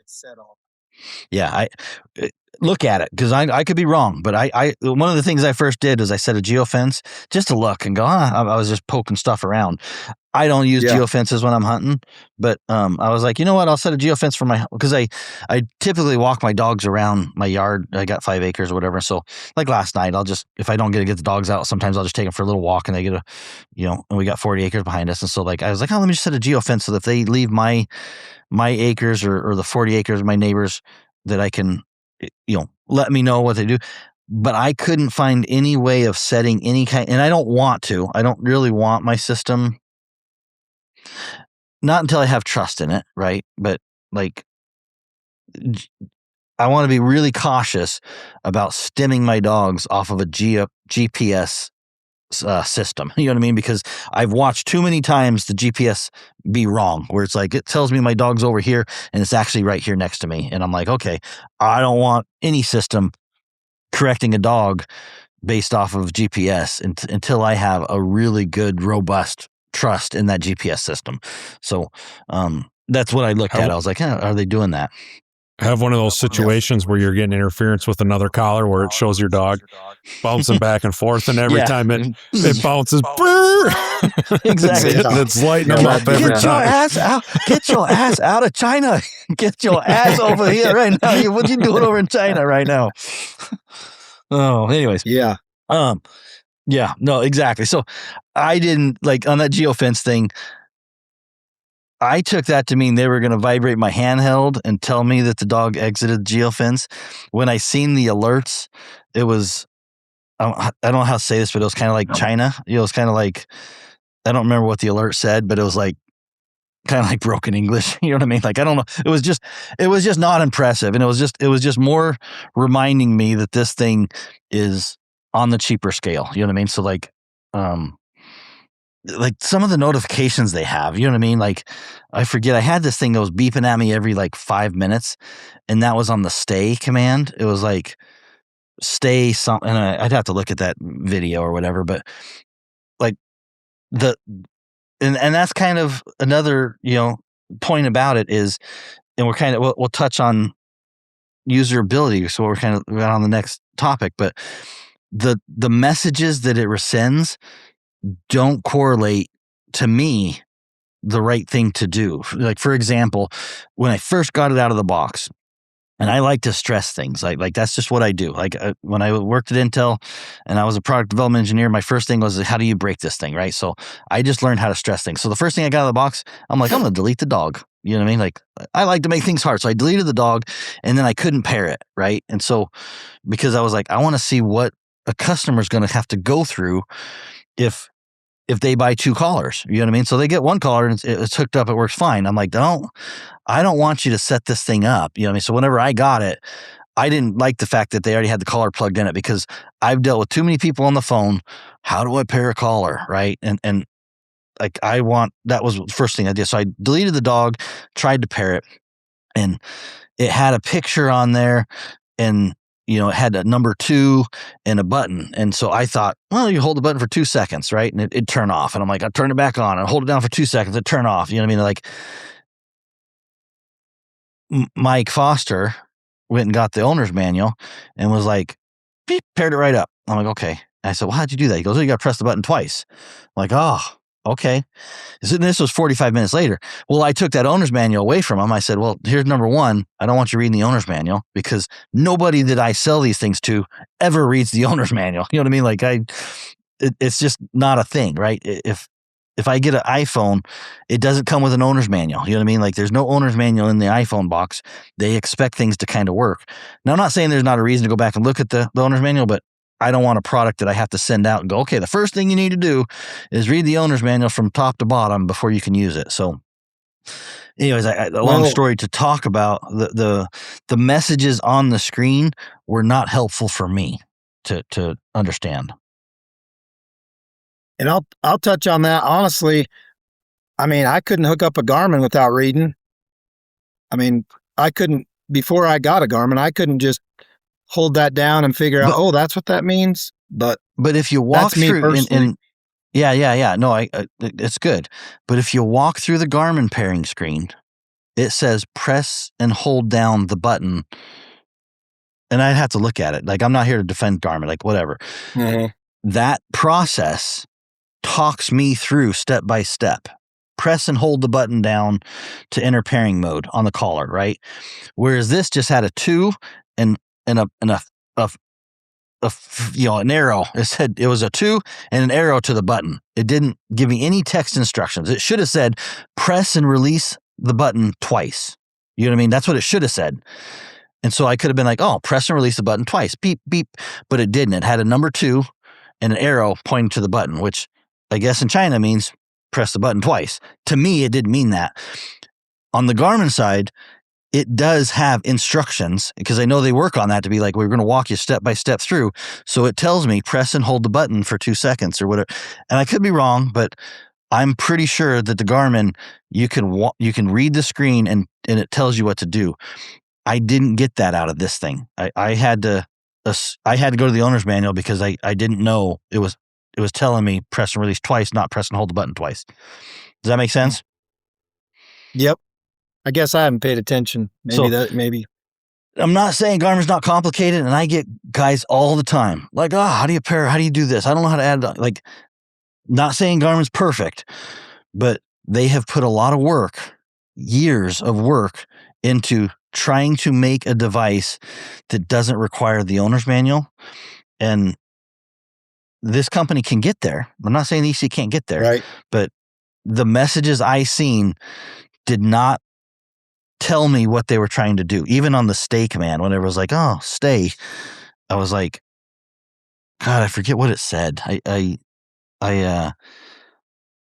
It was just some message, and if I had to look at it and go, okay, what was that message it was trying to tell me? It didn't mean the same thing. So that's what I mean by usability. It's like, sure. And I haven't read the owner's manual because I didn't want to. You know what I mean? Like I intentionally avoided the owner's manual, but yeah. The one thing too is, I mean, it did beep. Mine beeped and drove me crazy. But the same with Garmin. You know, when I got Garmin, I had to go in and shut notification off because if my handheld's beeping and my dogs are close, they're like, oh crap, and I don't like, so I had to shut that off. So vibrate, even though it's a handheld. In the eSEEK, once I figured out how to find where to do that, it wasn't bad, but eSEEK was a little more, it was hard to get into that part of the settings to do that. Drag your finger down. So you can't, halfway. You can shut it off. That was one of my questions too. I'm the same way. I shut all my notifications off on mine because, I'll be tracking my cousin's dogs or another guy that hunts with us, and they'll be a couple miles away doing something completely different. And I don't need their notifications from their dogs popping up on my screen when it's irrelevant to me at the time. So I'm the same way. I turn all that stuff off. It's good to know that you can on the eSEEK as well. Yeah. I didn't, mostly because I was testing it for customers. You know what I mean? Like I don't want to test. I told Mike Foster when he looked at this, I said, I want to be careful that I don't test something as an expert because I know how to do things. And so sometimes we get these super users that are like, oh, it's easy. You just do this, and this, and this, and this. Well, come work with me for a day. You know what I mean? Take the phone calls that I get from these guys that are like, dude, I don't even have a computer. You know what I mean? Like, what do you mean update the software? I'd be like, you got to update the software. You know what I mean? Like, I deal with guys that are like, my computer's like from 2010 or 2005. It's like this, we're still running Windows 98 or whatever. It's like, so I intentionally was like, I'm not going to go set my device up as a super user. I'm going to take it out of the box and I'm going to try and use it as is and see how it did. And man, that beeping was freaking annoying. I will definitely give you that. God, I'm trying to look for one of them messages I got that I was trying to see if I can get it to pop up on my phone. I can read it to you, but it was just, it just didn't tell me what the device was trying to do. Here we go. Come on, my phone's not.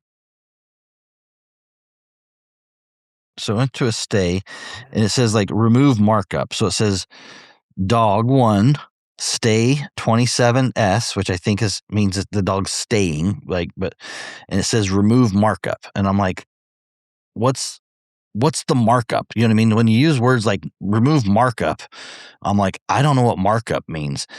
And I assume it means the pop-up box, you know what I mean? But those were just some of the usability things that it's like the language barrier that you're having to deal with to go, well, markup, you self, you know what I mean? Track yourself. Some of those are, I know what yourself is, you know what I mean? So I know, the white ghost, when they made the dog go white, I was like, some of them I chuckled because I was like, I know what you're trying to, you know what I mean? Like you're trying to make it easier, but it's just not the same, right? And so that, and then when you say you pop off the remove markup and then 10 seconds it comes back and says it again, you know what I mean? And it blocks your screen. And like, this is an issue that I've told Garmin before. You remember back with like the drive tracks, drive track 71s when you'd be hunting with somebody and you got a bunch of dogs and you're tracking them or whatever. And so they tree and Garmin would be like, Shelby is treed, and put a big old banner across your screen and block it. And you're like, yeah, no shit. I'm trying to figure out where to go. And they're like, Della is treed. And I'm like, yeah, I know. Shy is treed. You know what I mean? It just kept message after message after message. And you're like, dude, I know they are treed. I'm trying to figure out where the hell they are so I can take my happy ass and go, buddy is treed. That's what I really want to be. You know what I mean? Like, and so some of that reminds me of those early, and I won't say early days because some of that still happens on Garmin, but there was a lot of frustrations when you're running 10 dogs. The amount of alerts that would come in on a Garmin was frustrating. You know what I mean? It's like you stop at an intersection with the dogs, if you're hunting with somebody and somebody's like, buddy, you better get over here. We got it going. And you're like, oh shit, let me go. And so you stop at an intersection, you're trying to look at your map, see where your buddy is and be like, I got to take a left or a right, and then all the dogs, they're in your truck, of course. So now they start showing treed and it's like, Della is treed. You're like, no, I know. I got to figure out where my buddy is. And it just bing, bing. And just, you're sitting there for like 10 seconds trying to push buttons to clear your screen. That's what I felt like with this thing. It was like, the dog stayed. Like, yeah, I just stopped. I know the dog stayed. You don't need to block my screen, my map, to show me that the dog screen just stayed because I stopped the truck, So those frustrations, like hopefully you could turn them off. I never did get to that point, but like those frustrations are going to be, experienced, I think. Yeah. I think that covers it for me. One thing with the eSEEK, like when I'm walking towards the lion tree yesterday, I held the Garmin and the eSEEK side by side and trying to watch the locator direction, which way it is. And I don't know why, but my Garmin was wanting to, when I'd walk, it would point all directions. It wouldn't, if I stopped, sometimes it would point the wrong way. And the eSEEK seemed to be, from the little use I used it, it was holding more correct than the Garmin at the time. And I mean, I have rotated and whatever that's called to do, but I did like that part about the eSEEK a little better. Yeah, calibrated. I can, like I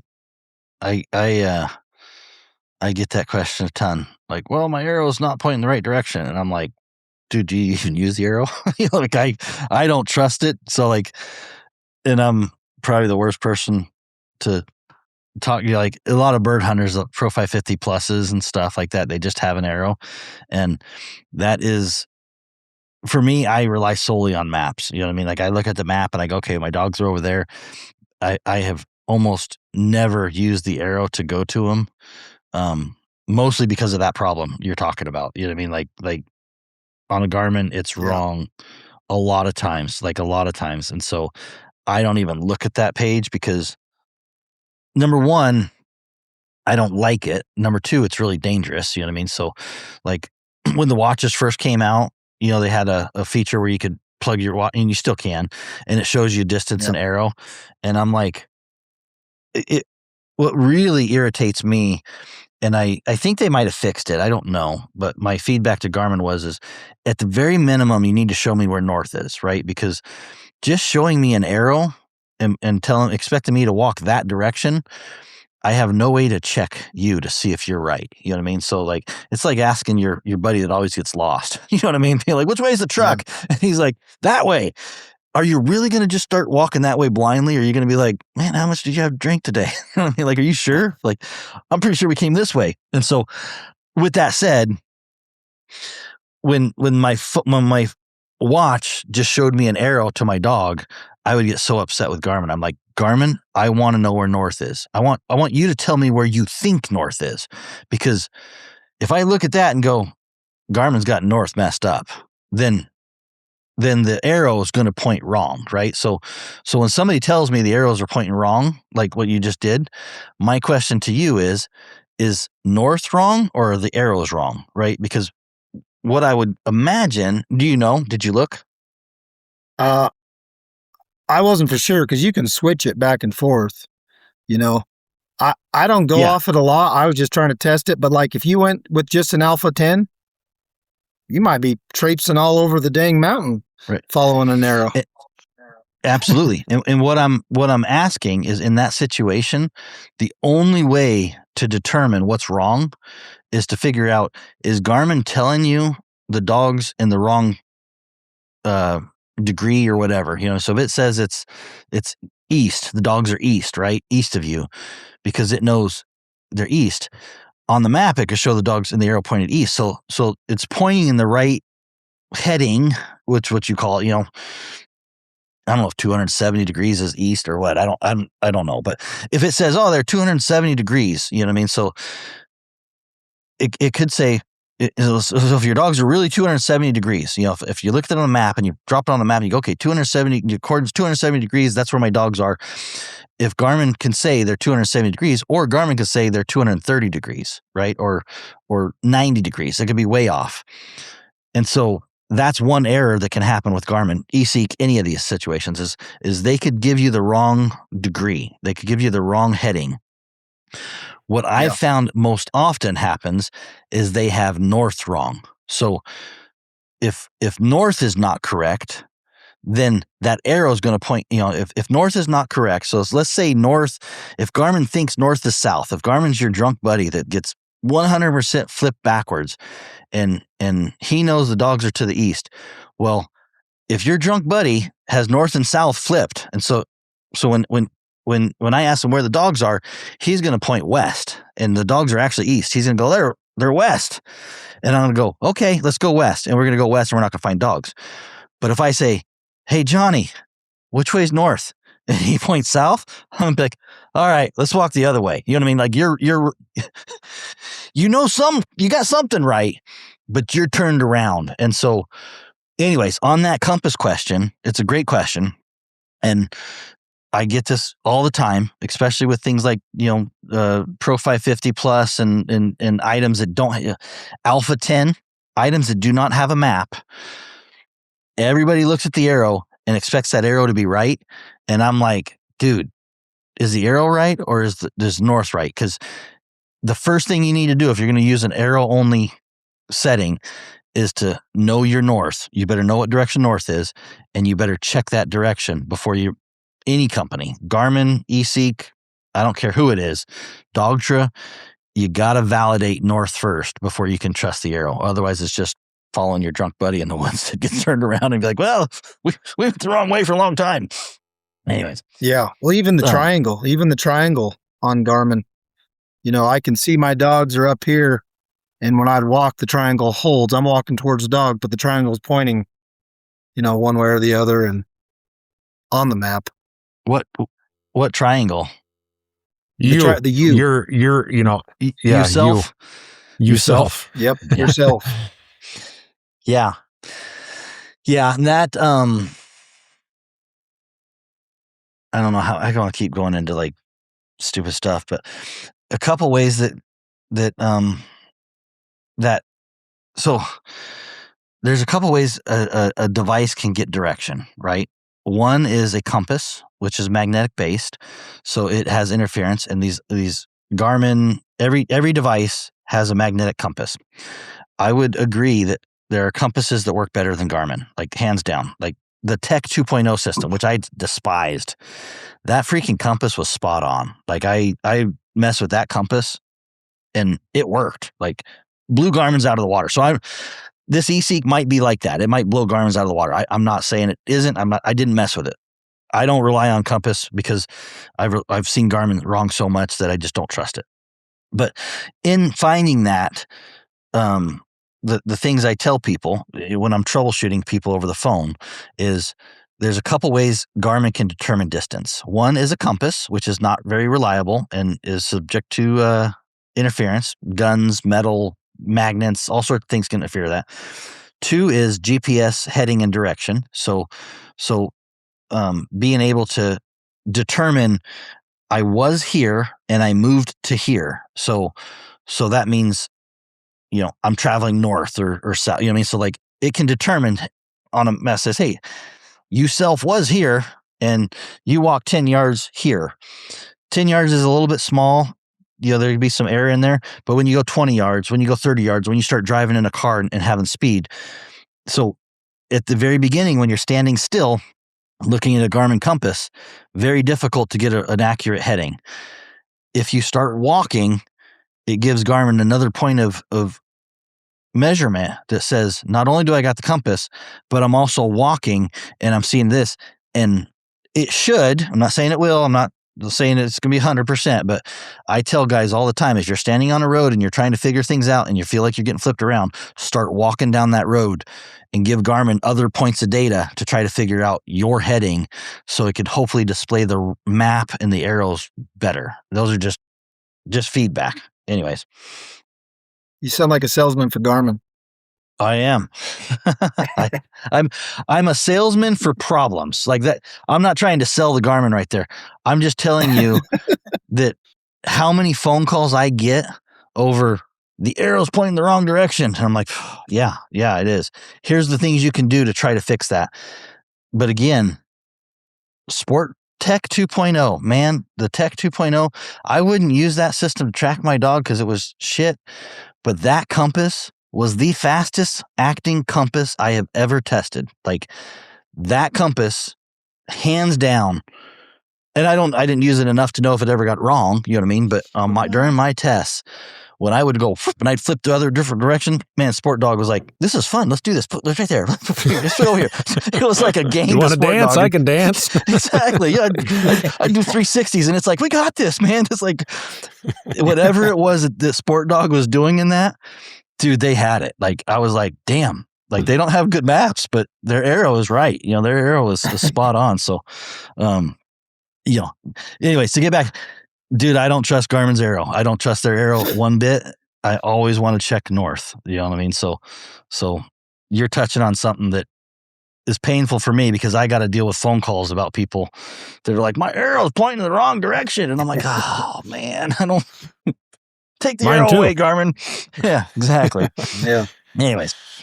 So you're just touching on it. Oh, that's a sore subject for me, man. I got to talk about that problem too many times. So if I can mention it on a podcast and educate people so that they don't call my ass and ask about the arrow, I'm going to sell a little sales pitch here. There's a motivation for me to talk about this so that people aren't calling me about the arrow. Anyways, all right. So you got that one hammered out? Yeah, let's wrap this thing up. We got 2 hours, man. Let's burn through some of the rest of it. I think we've hammered it. We're probably boring people. Well, we should probably touch on battery life real quick. What's a battery life like on them? So far for me, it's been about the same. Honestly, I haven't noticed anything different. The collar, I've had this collar on for 4 days. I've just left it on, and it still's got, it's right at a quarter left still, I guess, on the battery life. Yeah. I haven't tested battery life.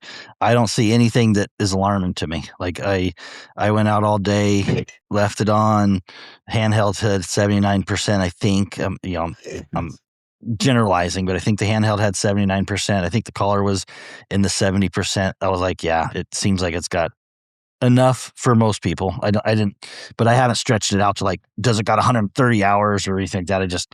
It lasts a day. I mean, it had plenty of juice left after my testing, and yeah, I don't see any issues on battery life that,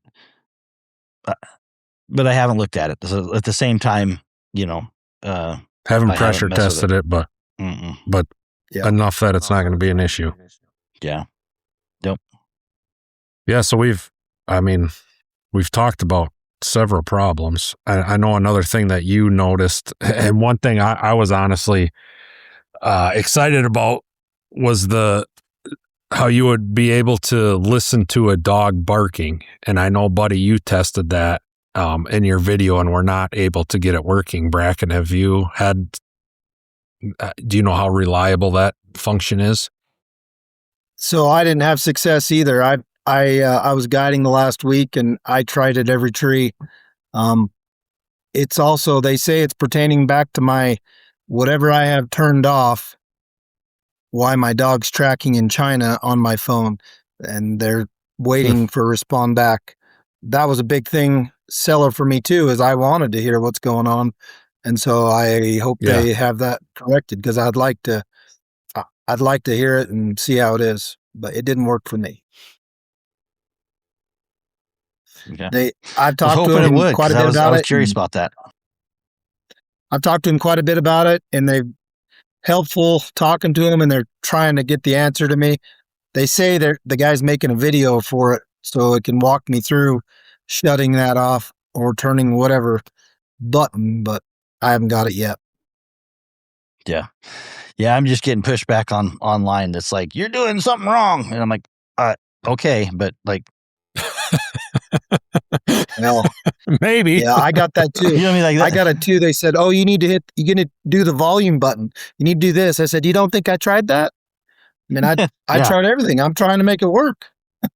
You're trying harder than I am. You know what I mean? Like I have, like, but I literally wanted to make that work. You know what I mean? Like I pushed it a couple times. I was like, because I heard at one point during my deal, at one point I heard like a scratching, like a like that, right?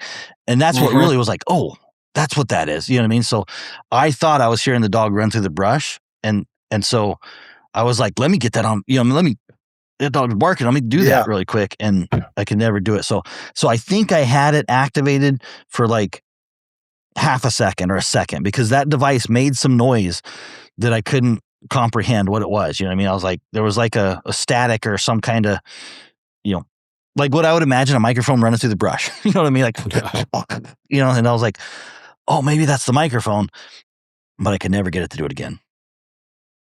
Yeah. Yeah, no, I would be, the only thing, that would be a nice feature to have for sure. I just wonder how long it's going to last. Cause like when you hit the button, I don't know if it's 15 seconds, but sometimes are you going to be able to hear what you need to hear in 15 seconds or that was my curiosity and question to them. Sometimes these features, even with Garmin, any company, they get these little like cool little things like, oh, we'll put this camera on, or we'll put this microphone on, and in theory it's like, man, that would be cool, but then in practice it's like, it's not really that helpful. You know what I mean? Like it might be a play thing we do with it, like, oh, we can play with this and listen to those dogs, but it probably sounds really crappy. You know what I mean? And muffled. And like you say, you probably aren't good. I don't know. I could be. I don't know. But my guess is we'll probably be disappointed with the result, even if it worked.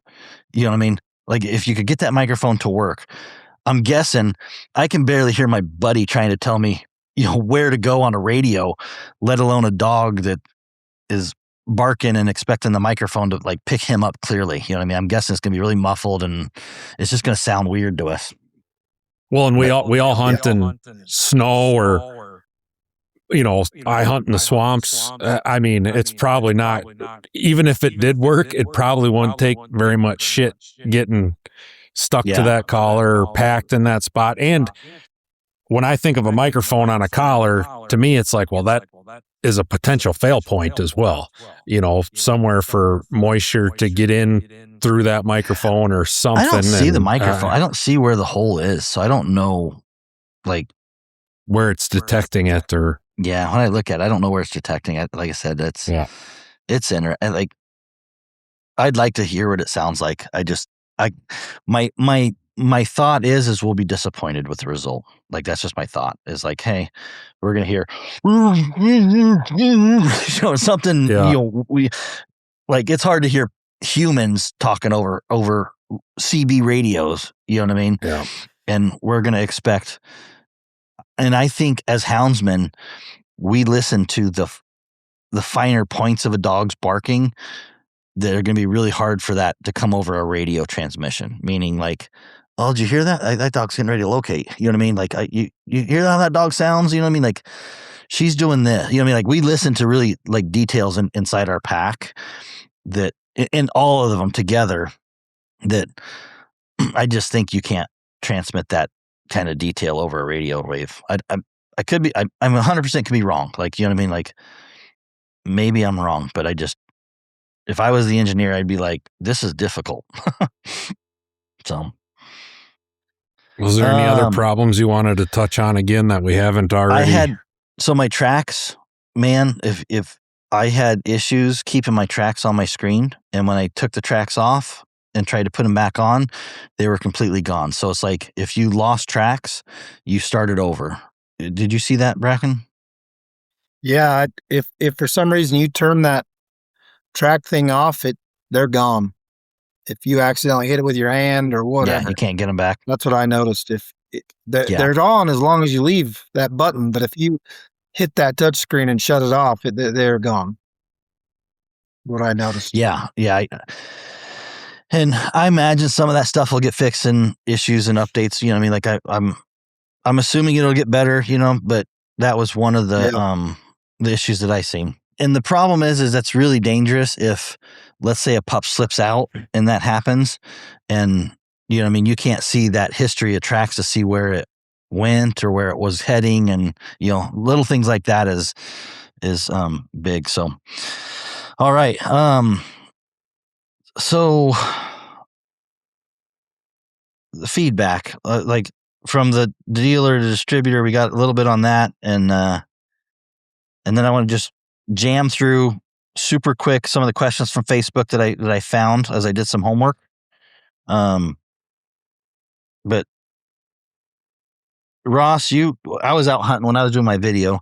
I come back out and you had seen some posts that got deleted on Facebook. Yeah.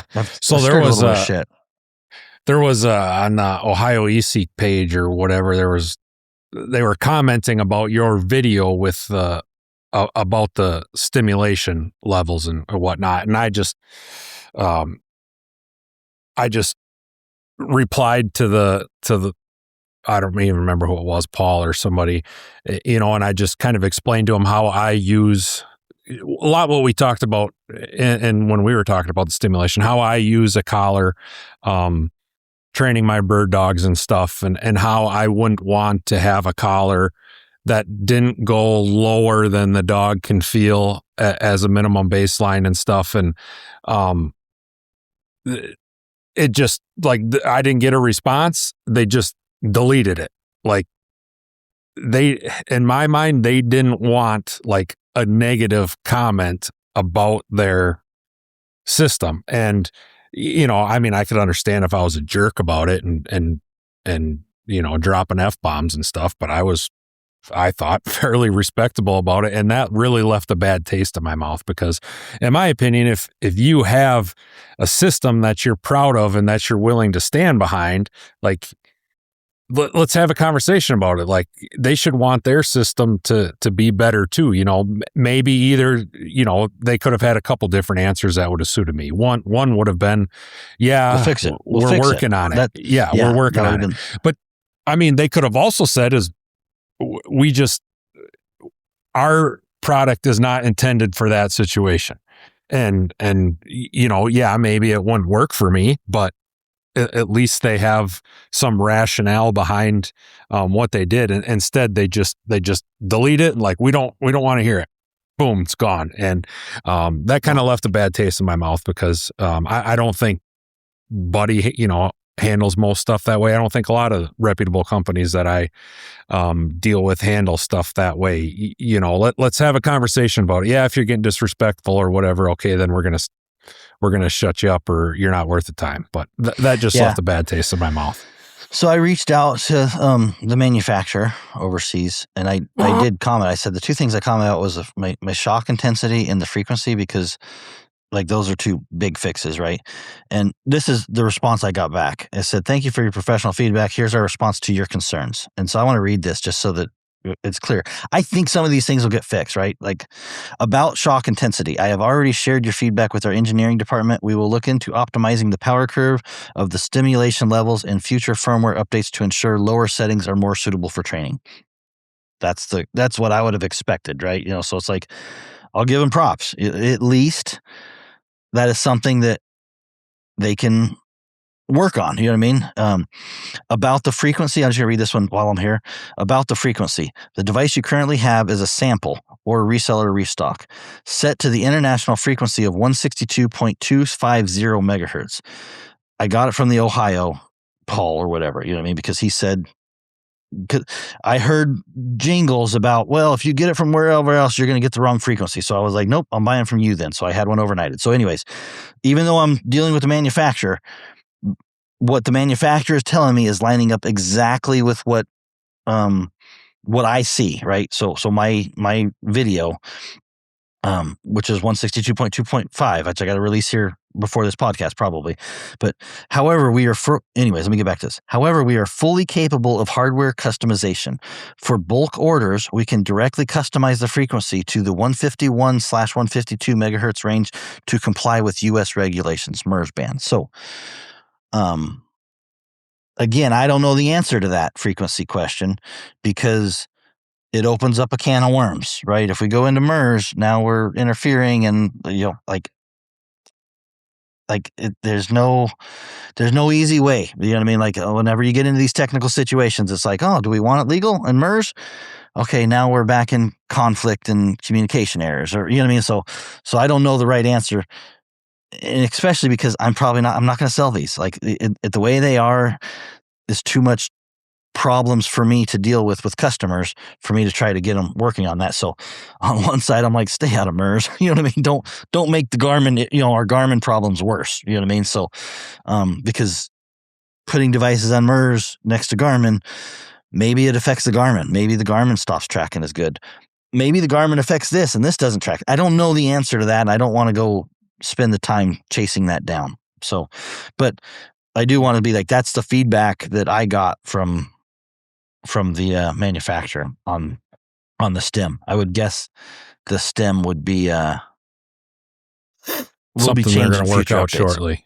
Yeah, I don't know shortly, but I just wouldn't be surprised if that changes. I just wouldn't be surprised if you keep using it, Bracken. I would guess that on one of these software updates, these collars will stem differently. And hopefully for the better, where you can start at 1 and have a lower setting, still keep the high setting. You know what I mean? If you guys like the high setting, dude, whatever. You know what I mean? The people using it give the feedback, but there is definitely a need for lower to fix that curve. We don't need to start at 6 or 5, but we'll go from there. Your email response there kind of led me to I've just talked to a couple buddies about this, and one thing that they've asked me is, would we be able to use an Alpha 300 or our XL or whatever to track the eSEEK collars, because, the eSEEK collars, I'm guessing, are going to be half as expensive or whatever. And you could probably speak to this more than I can, but I do not see a world where that will ever happen. Garmin has done a pretty good job of keeping themselves separate from everybody else. Like even back to the Onyx days, the Onyx chips used to work in an Alpha, and now Garmin has pretty much made it so those won't work anymore. So you have to buy the Garmin chip. Like, I don't see a world where Garmin will ever let their units track an eSEEK collar. There's a lot of ways for them to block that, and that's just my assumption. That will never be a viable option. Yeah, the short answer is no, that's not going to happen. The long answer, that if I was to explain it to people, was, and the best way I can describe it is like a game, right? So let's I think it would be easier to make a device track Garmin collars, so a handheld that tracks Garmin collars, than it would be to make a collar that Garmin tracks, if that makes sense. And the best way I can describe it is if you, let's use language, right? So essentially you got to speak that language over the airwaves to fool a device. You're basically trying to trick a device. If you want to do that, you got to trick a device, right? And so let's just assume that French, you know what I mean? Brack and Ross, do either one of you guys speak French? No. I don't. I got a hard time speaking English most of the time. Don't speak. Okay, so let's assume I built this system on French, right? So I got French. I think it would be easier for both of you guys to listen to a French guy give coordinates and tell you where he is than it would be for, so if we were to say, hey, we're going to play this game, and you're trying to trick somebody, right? So the game is to trick somebody. And so I got this French guy, and I go, but you can't lie. So you got to tell them where you are. So the French guy has to use French to tell where he is. So he can be like, some bonjour, whatever. I don't speak French, but however he would say, I'm by the creek, whatever you, in French, however you say that.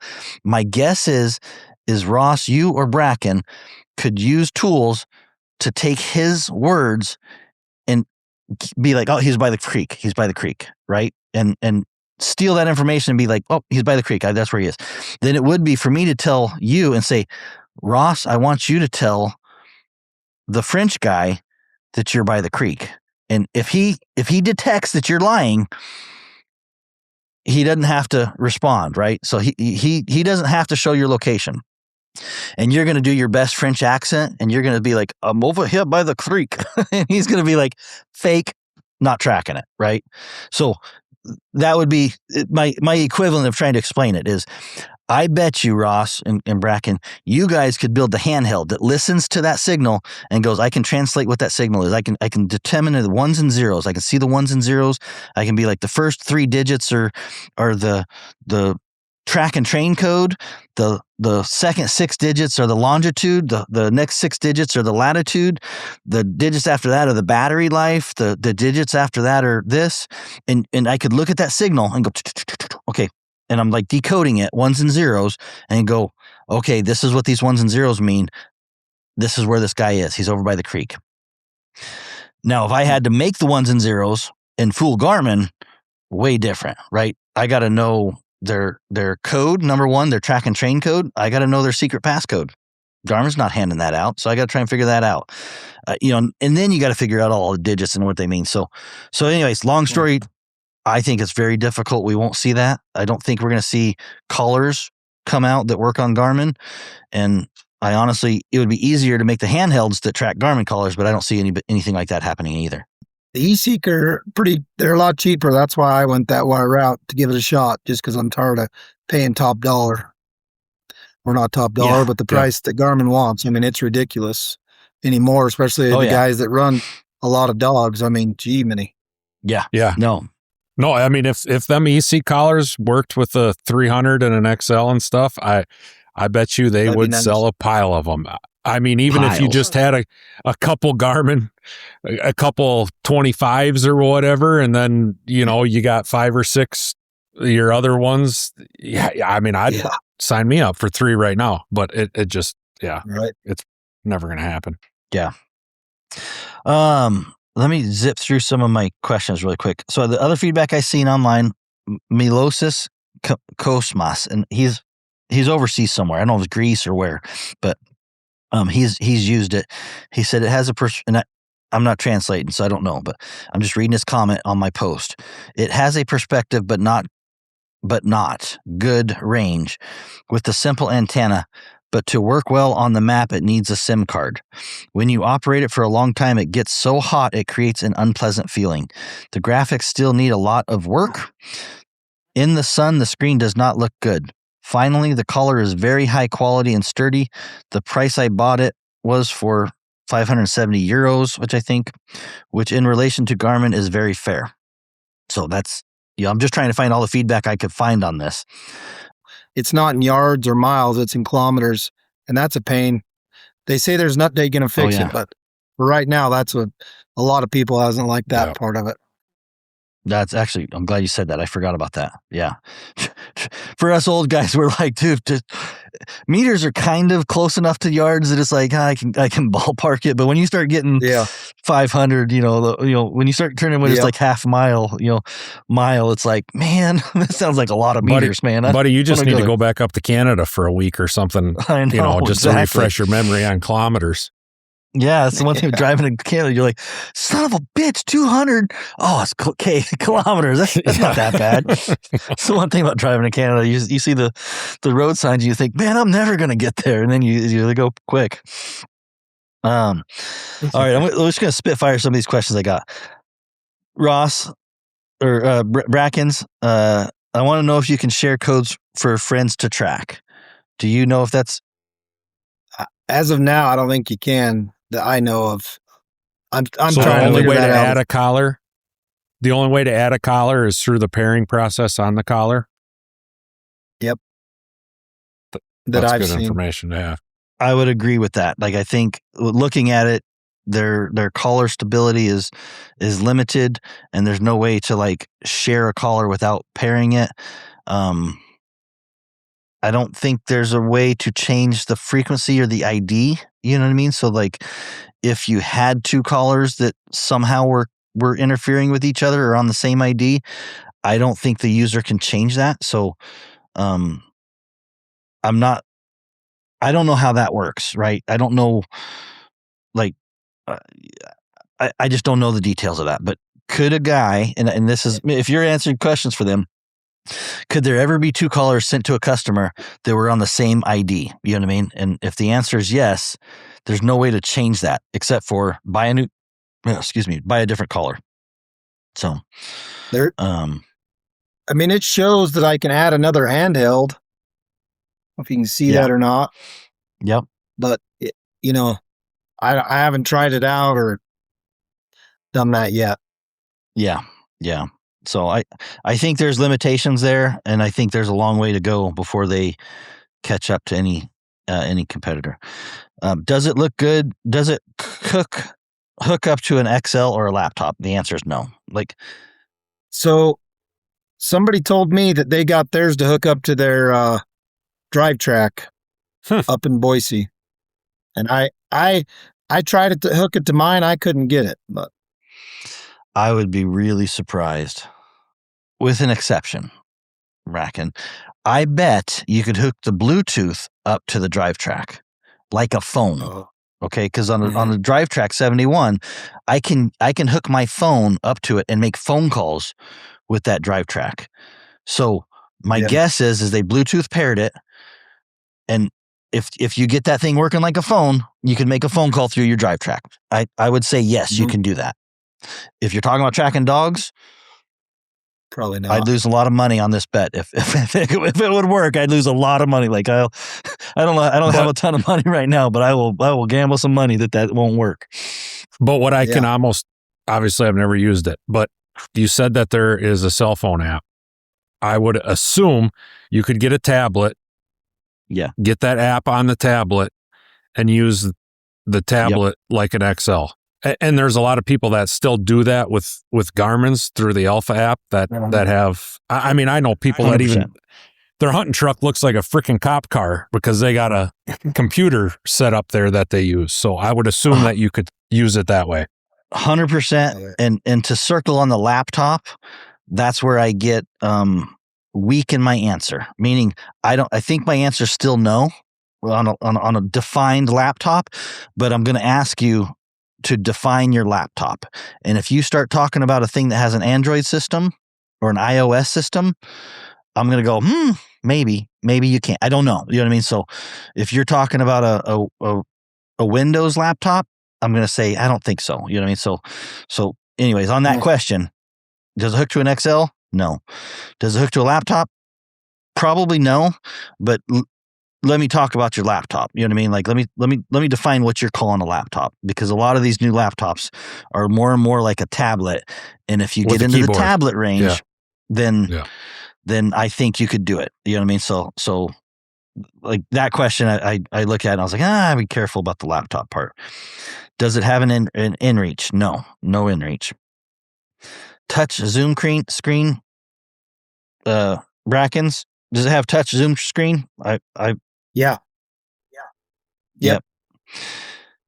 Like I mean, did it track? You spread your fingers. It's like an iPhone, I guess. Or yeah, probably a little easier than the 300. To be honest with you, a little more responsive because it's a cell phone. I would say. Yep. Did it track any better than a Garmin? We've kind of answered that. I don't think so. About the same so far. Okay, I'd agree with that. Also, the issue of sharing dog tracking information with buddies, that's a big deal also. So, and I don't have two of them.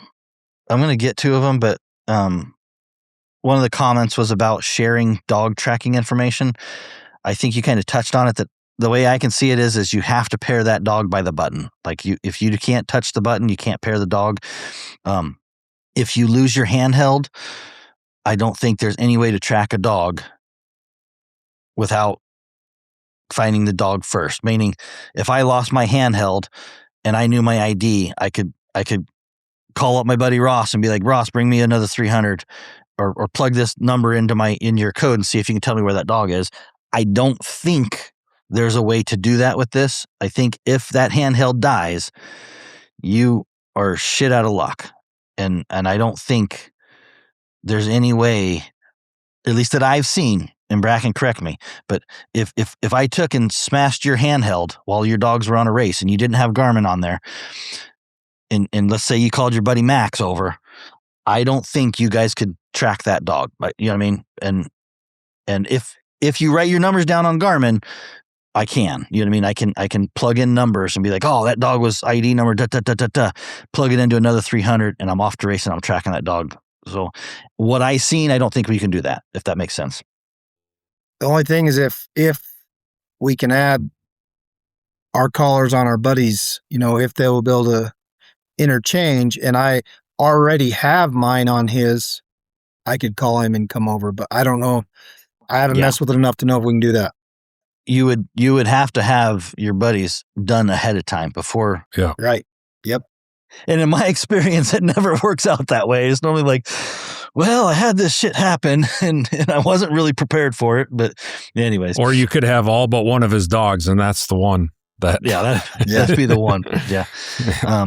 And they may fix that. Like I said, I'm not saying they won't fix that, but as of right now. Or he quits being a buddy and then he's following you hunting. Exactly. Who do you really want to get? Because especially with the cell phone, he could track you from his spot and be like, oh man, he's over there. That's where he got that tree. I'd like to see how they hold up versus Garmin in connectivity when you're on the other side of the mountain, and if they're in a deep canyon. Question marks tend to be a trend here on occasion. LOL. What's your thoughts on that? For me, I didn't hook it to the long range, for one, because of that deep pocket you're talking about. And so I didn't try that out. There's an antenna out there that has a little longer screw deal. I'm going to get one of those to see or cut it off like you said, I guess, so I could test out the long range. But they were the same as far as antenna to antenna. Yeah, you'd have to assume if the small antennas were pretty comparable. Hooking up to a long range is you're probably going to get pretty comparable results as well. I think so. I think. Yep. We kind of covered this. What kind of battery life colors and handhelds have? I think we've covered that one. Does it conflict with Garmin's frequency, and also does it dump like the Garmin's? So there's 2 questions there. Does it conflict with Garmin's frequency? As of right now, no. But I could make it conflict with them. All I got to do is tell them to change the frequency, and they would change it for me. So the answer to the first question is no. Does it dump like the Garmin's? I would say, what would you say, Bracken? It's hard to say, but it probably will. I'm sure enough dogs on a GPS, it will do it. Yeah, I'd agree. I haven't seen it completely fail. I've seen issues with it. I guess we got to define dump, right? If Right. Dump means losing all my dog tracks, yep, it dumped. You know what I mean? It lost all my dog tracks. So if that's a definition of dump, then yeah, it dumped on it. If a definition of dump is when I was testing this Garmin, my Garmin screen locked up and I had to turn it off and turn it back on. Did it lock up? Nope, I never had it lock up on me. So you know what I mean? But I'm also haven't used it a ton either. So, Yeah. But my expectations are, yeah, we'll have issues with it at some point. Yep. Okay. The thing I don't like about the handheld is it seems like the face buttons would get hit on an accident all the time. I'll let you take that. It locks out, so you can lock it for one, but once the screen's blacked out, it doesn't turn on. You can't just double tap it like you can Garmin. You have to hit the side button to turn it back on. So if you know it's off, it won't be hit. No buttons will be hitting. Yeah. So if the screen's off, the buttons don't work, basically. Correct. Did you notice, and I'm guessing the answer is yes, but did it show the tracks when the screen was off? I didn't pay attention. No, nothing. It's just black when the screen's off for me. No, I know. But let's say the dogs moved half a mile while the screen was blacked out. Does it show the tracks of that half a mile while the screen was blacked out? I didn't pay attention to that. It did for me, yeah. Okay, perfect. Yep. I would. It should. I'm just want to make sure that a little glitch. Okay, and then the last thing, be curious to see how the battery lasts in the cold colors and handheld both. Yeah, I think it's all going to be the same. I'm guessing they're lithium-ion batteries, and cold weather is going to affect them, but I don't know. Cool. It worked the same up there. I went from no snow to deep snow. With the wind chill, it was 10 degrees, and then sometimes we had 40 degrees. It never affected it from what I seen. Yeah. All right. So before we wrap up here, I'm gonna I didn't really read these. Honestly, this is from the manufacturer. Before I had the device, I had reached out and I was like, hey, I want X amount of collars and X amount of handhelds to test out. And that was before on social media where somebody called me out and told me that if I didn't buy it from them, that the frequency wouldn't work. And so I was like, all right, well, that changed my plans. And so I bought it full price from Ohio. But anyways, holiday and schedule. So one more critical detail for your testing in the U.S. market. As you know, U.S. carriers like AT&T and T-Mobile have very strict IMEI whitelisting policy. Unlike Europe, U.S. carriers often block 4 and 4G devices after a short period of use. However, our product has dual advantage, high power VHF 2-watt radio. This is our core technology. Even without the 4G LTE coverage, our units provide long-range tracking up to 12 kilometers in open fields via VHF radio. This is independent of any telecom operator and has no monthly fee. So same thing as Garmin. Offline maps. You say our app supports offline map preloading, so the tracking works perfectly via VHF, even in dead zones or the 4G signals. It was painful, but it's kind of it doesn't work perfectly, but maybe it's because I didn't download it right. For your testing, I would suggest focusing on the VHF performance and GPS accuracy. If you plan for large-scale distribution later, we can discuss specialized U.S. version 4G modules or focus on the VHF-only strengths, which the U.S. hunting market loves. So, anyways, that's had that there because those are some of the issues that they said that they were dealing with, and I just want to be totally fair to everybody. Like, I can't sell this product. You know what I mean? Like, it's just too much complicated for me. But I want to also educate customers so that they can decide what they want to do if it's right for them. And at some point, this stuff might change. So, like, I don't want somebody 3 years later to see my video and go, "Bob, buddy says that it shocks on one and it's this level," and it's like, well, they changed that. You know what I mean? So, like, things are fluid, things can change. Anyways, well, is there any? This is about the longest podcast we've done. Like, we've put people to sleep probably. Hope it's the longest one we ever do. I think so. Did you gonna get out tomorrow and get back out after the dogs? I am. Yeah. Yep. What's your summary on this? What are you gonna do? What are you thinking? Like, you had your Garmin for sale, I don't know. Did you sell it? I didn't. I was going to sell it all as a package, and if I didn't, I'd keep it for now. But I sold all my 15s, TT15s. I got more collars coming, so we'll see. I want to put it to the test and try to put more stress on it. Yep.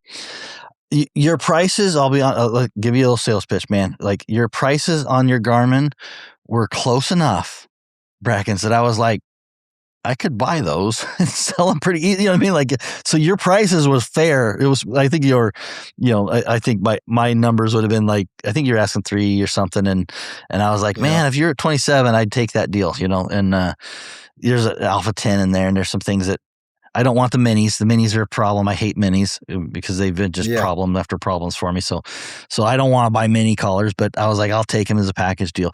Anyways, the one reason I didn't is because I didn't want to be the guy that pigeonholed you and made you have to go back and buy them, because I think you're going to regret it. I don't know. Like, you might love it or whatever. But anyways, if you have problems selling it, my offer on the Garmin is, you're close to a legitimate one. So if anybody's looking for Garmin, you are fair on your prices. I will tell you that right now. The only thing is they got to buy the whole kit. You know what I mean? If you sold them individually, you'd be sold out by now, I'm guessing. Oh yeah. Yeah. I've had a lot of offers and people wanting to buy this, that. Trade you for a dirt bike. That's what I get all the time when I want to sell shit. Like, I don't need a dirt bike. Yeah. I'd be in the hospital. You give me a dirt bike, I'm already dumb enough. Exactly. I feel myself. This is already a dangerous enough hobby. We don't need any more problems to happen. So, well, I'm curious to see what your long-term, like, how long you hang with it and what your long-term, I don't want to say diagnosis is, but if you got to have, like, what your pain tolerance is, you know what I mean? As far as how much of this you can deal with, because I think you're going to have some frustrations, as with any product. And the absolute truth is, if nobody hangs with it, if nobody stays with it, it's not going to get better. Like, you know what I mean? Somebody somewhere has got to work on the ground to make things better. You know what I mean? Like, if everybody expects anybody, any engineer, any you name it, to just come out and do what we do perfectly without our input, ain't gonna happen. You know what I mean? Like it takes a lot of work to make these products work well. I don't have the time. Like, I don't have the time and I don't have the patience to do it. But we need guinea pigs. Yeah, like I spend enough of my time working for free for Garmin, and I'm trying to work for free for Dogtra right now and give them input. I'm actually working for free for eSEEK right now. I don't have the time to do a ton. You know what I mean? Like, whenever I see a problem with Garmin, I'll let them know, and give them feedback.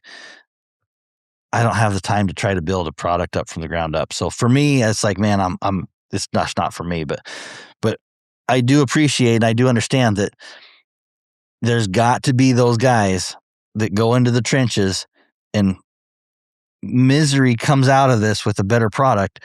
Then maybe that's what it takes, because it's what's happened with Garmin. You know, I mean, Garmin's been in the trenches for 20 years. You know, Dogtra's been in the trenches for I don't know how many years, but 10 years now. I don't know. It's a long time, and these things only get better by just continually working on them and getting better. So, anyways, I'm curious. No matter how in love you are with Garmin, like I mean, I'm not going to switch to this. I don't think it'll work. It'll work for the way I use it, but I'm excited about it, and I think it can.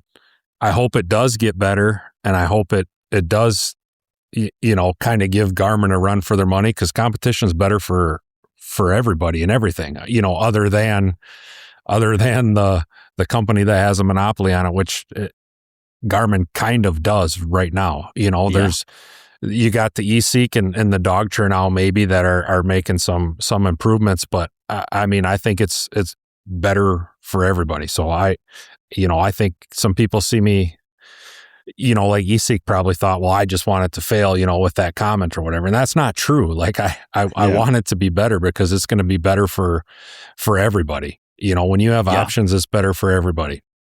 Yeah. The market share is, and I don't know what the market share for Garmin is, but it's incredible. Like the market share for GPS dog tracking on dogs is for hounds, especially for hounds. Yeah. Yeah. Bird dogs, it's a little bit closer, but even that, they still have a majority for sure. And I think in coon hunting, there's a little bit different market share spread out, but it's going to take a lot of work to take market share, and that could change. So competition is not a bad thing. You know what I mean? Like I agree.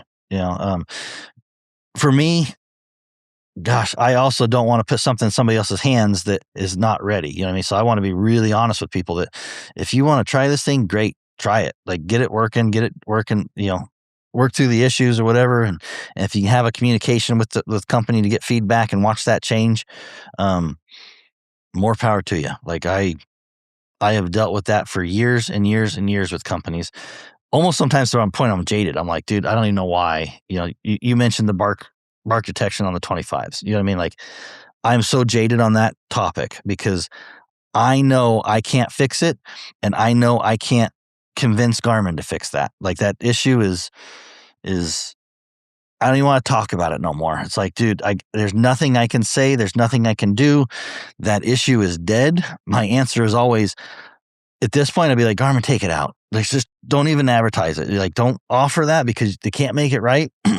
So I've gotten jaded sometimes on some topics that it's like, dude, I'm tired of chasing problems that I know I'm not going to fix. And the flip side to that is sometimes I'm wrong. You know what I mean? Like Garmin could come out tomorrow and fix the TT25s, and I'd be like, oh shit, I was wrong. It can be fixed. You know what I mean? Like they can do it. But I'm just jaded on it. So my answer now is we're never gonna see that fix. We're never gonna see that. We're never gonna see TT25s bark detection work to make people happy. So I don't want to pretend. I'm like, I'm just checked out. I'm like, dude, I want a divorce from that topic. Like, I don't want to talk about it. I don't want to see it. I wish it would just go away. And, so anyways, I think that's where I would be with this. I think I would be biased and jaded because I would expect something and I'd have to put all this effort into something knowing I know the answer. You know what I mean? And I could be wrong. I'm not saying I'm right, but I feel like I know the answer. And so I'm going to do a half-assed job on it. You know what I mean? It's like when I asked about the frequency question, I knew the answer. I knew it wasn't legal, but I had to pretend. I had to put this pony show on. Oh, what frequency is it? And they had to try to blow smoke up my ass. And it's like, oh, it's legal. It's 169, whatever. And I'm like, it's not legal. But you know what I mean? Like I'm not stupid. And so, I just don't want to play that game. That's kind of where I'm at on this. Yeah, anyways. Well, will you get back and I don't know what the best way wrapping around on this is, but if it comes out to be a superstar, Bracken, you want to come back, call me. Let's do another podcast. Let's bring it back to life. Yeah, for sure. I'm going to give it a shot for a year. I told myself 1 year of putting it to the work, and we'll see. I mean, I hate anything change. That's my biggest problem with it. But I hated Garmin when it changed too. So until I figured it out, I can't give it an honest opinion. So that's probably what it takes to really test the system top to bottom, you know. Man, I don't know if I should admire you, Bracken, or like you're a hound guy. You're a definite hound guy. Like, we're gonna jump in this shit. We're going all in, man. I love that, dude. I can't do it, man. I can't do it with you, but I definitely want to follow back up on you. I used to fight bulls for a living, so I'm obviously not the smartest, but I'm all in. So you're a hell of a lot tougher than I am, dude. Like mentally, physically, you got it. Anyways, perfect. And that's why I brought you on, is because I want that mentality. I wanted to, number one, I want somebody to give it a fair shake, and I'm not going to be that guy. Like I've tried it, and I'm going to tell you what I don't like about it. I'm going to try to show you what works okay, but, this is a long process, and it's going to take a while. So maybe you can get it back where it's like, okay, we really got to look at this thing. All right, 3 hours. I think that's our longest podcast. I don't know. Let's wrap this thing up. Thanks, Bracken. Right. Yes. Yeah. Thank you guys. I appreciate it.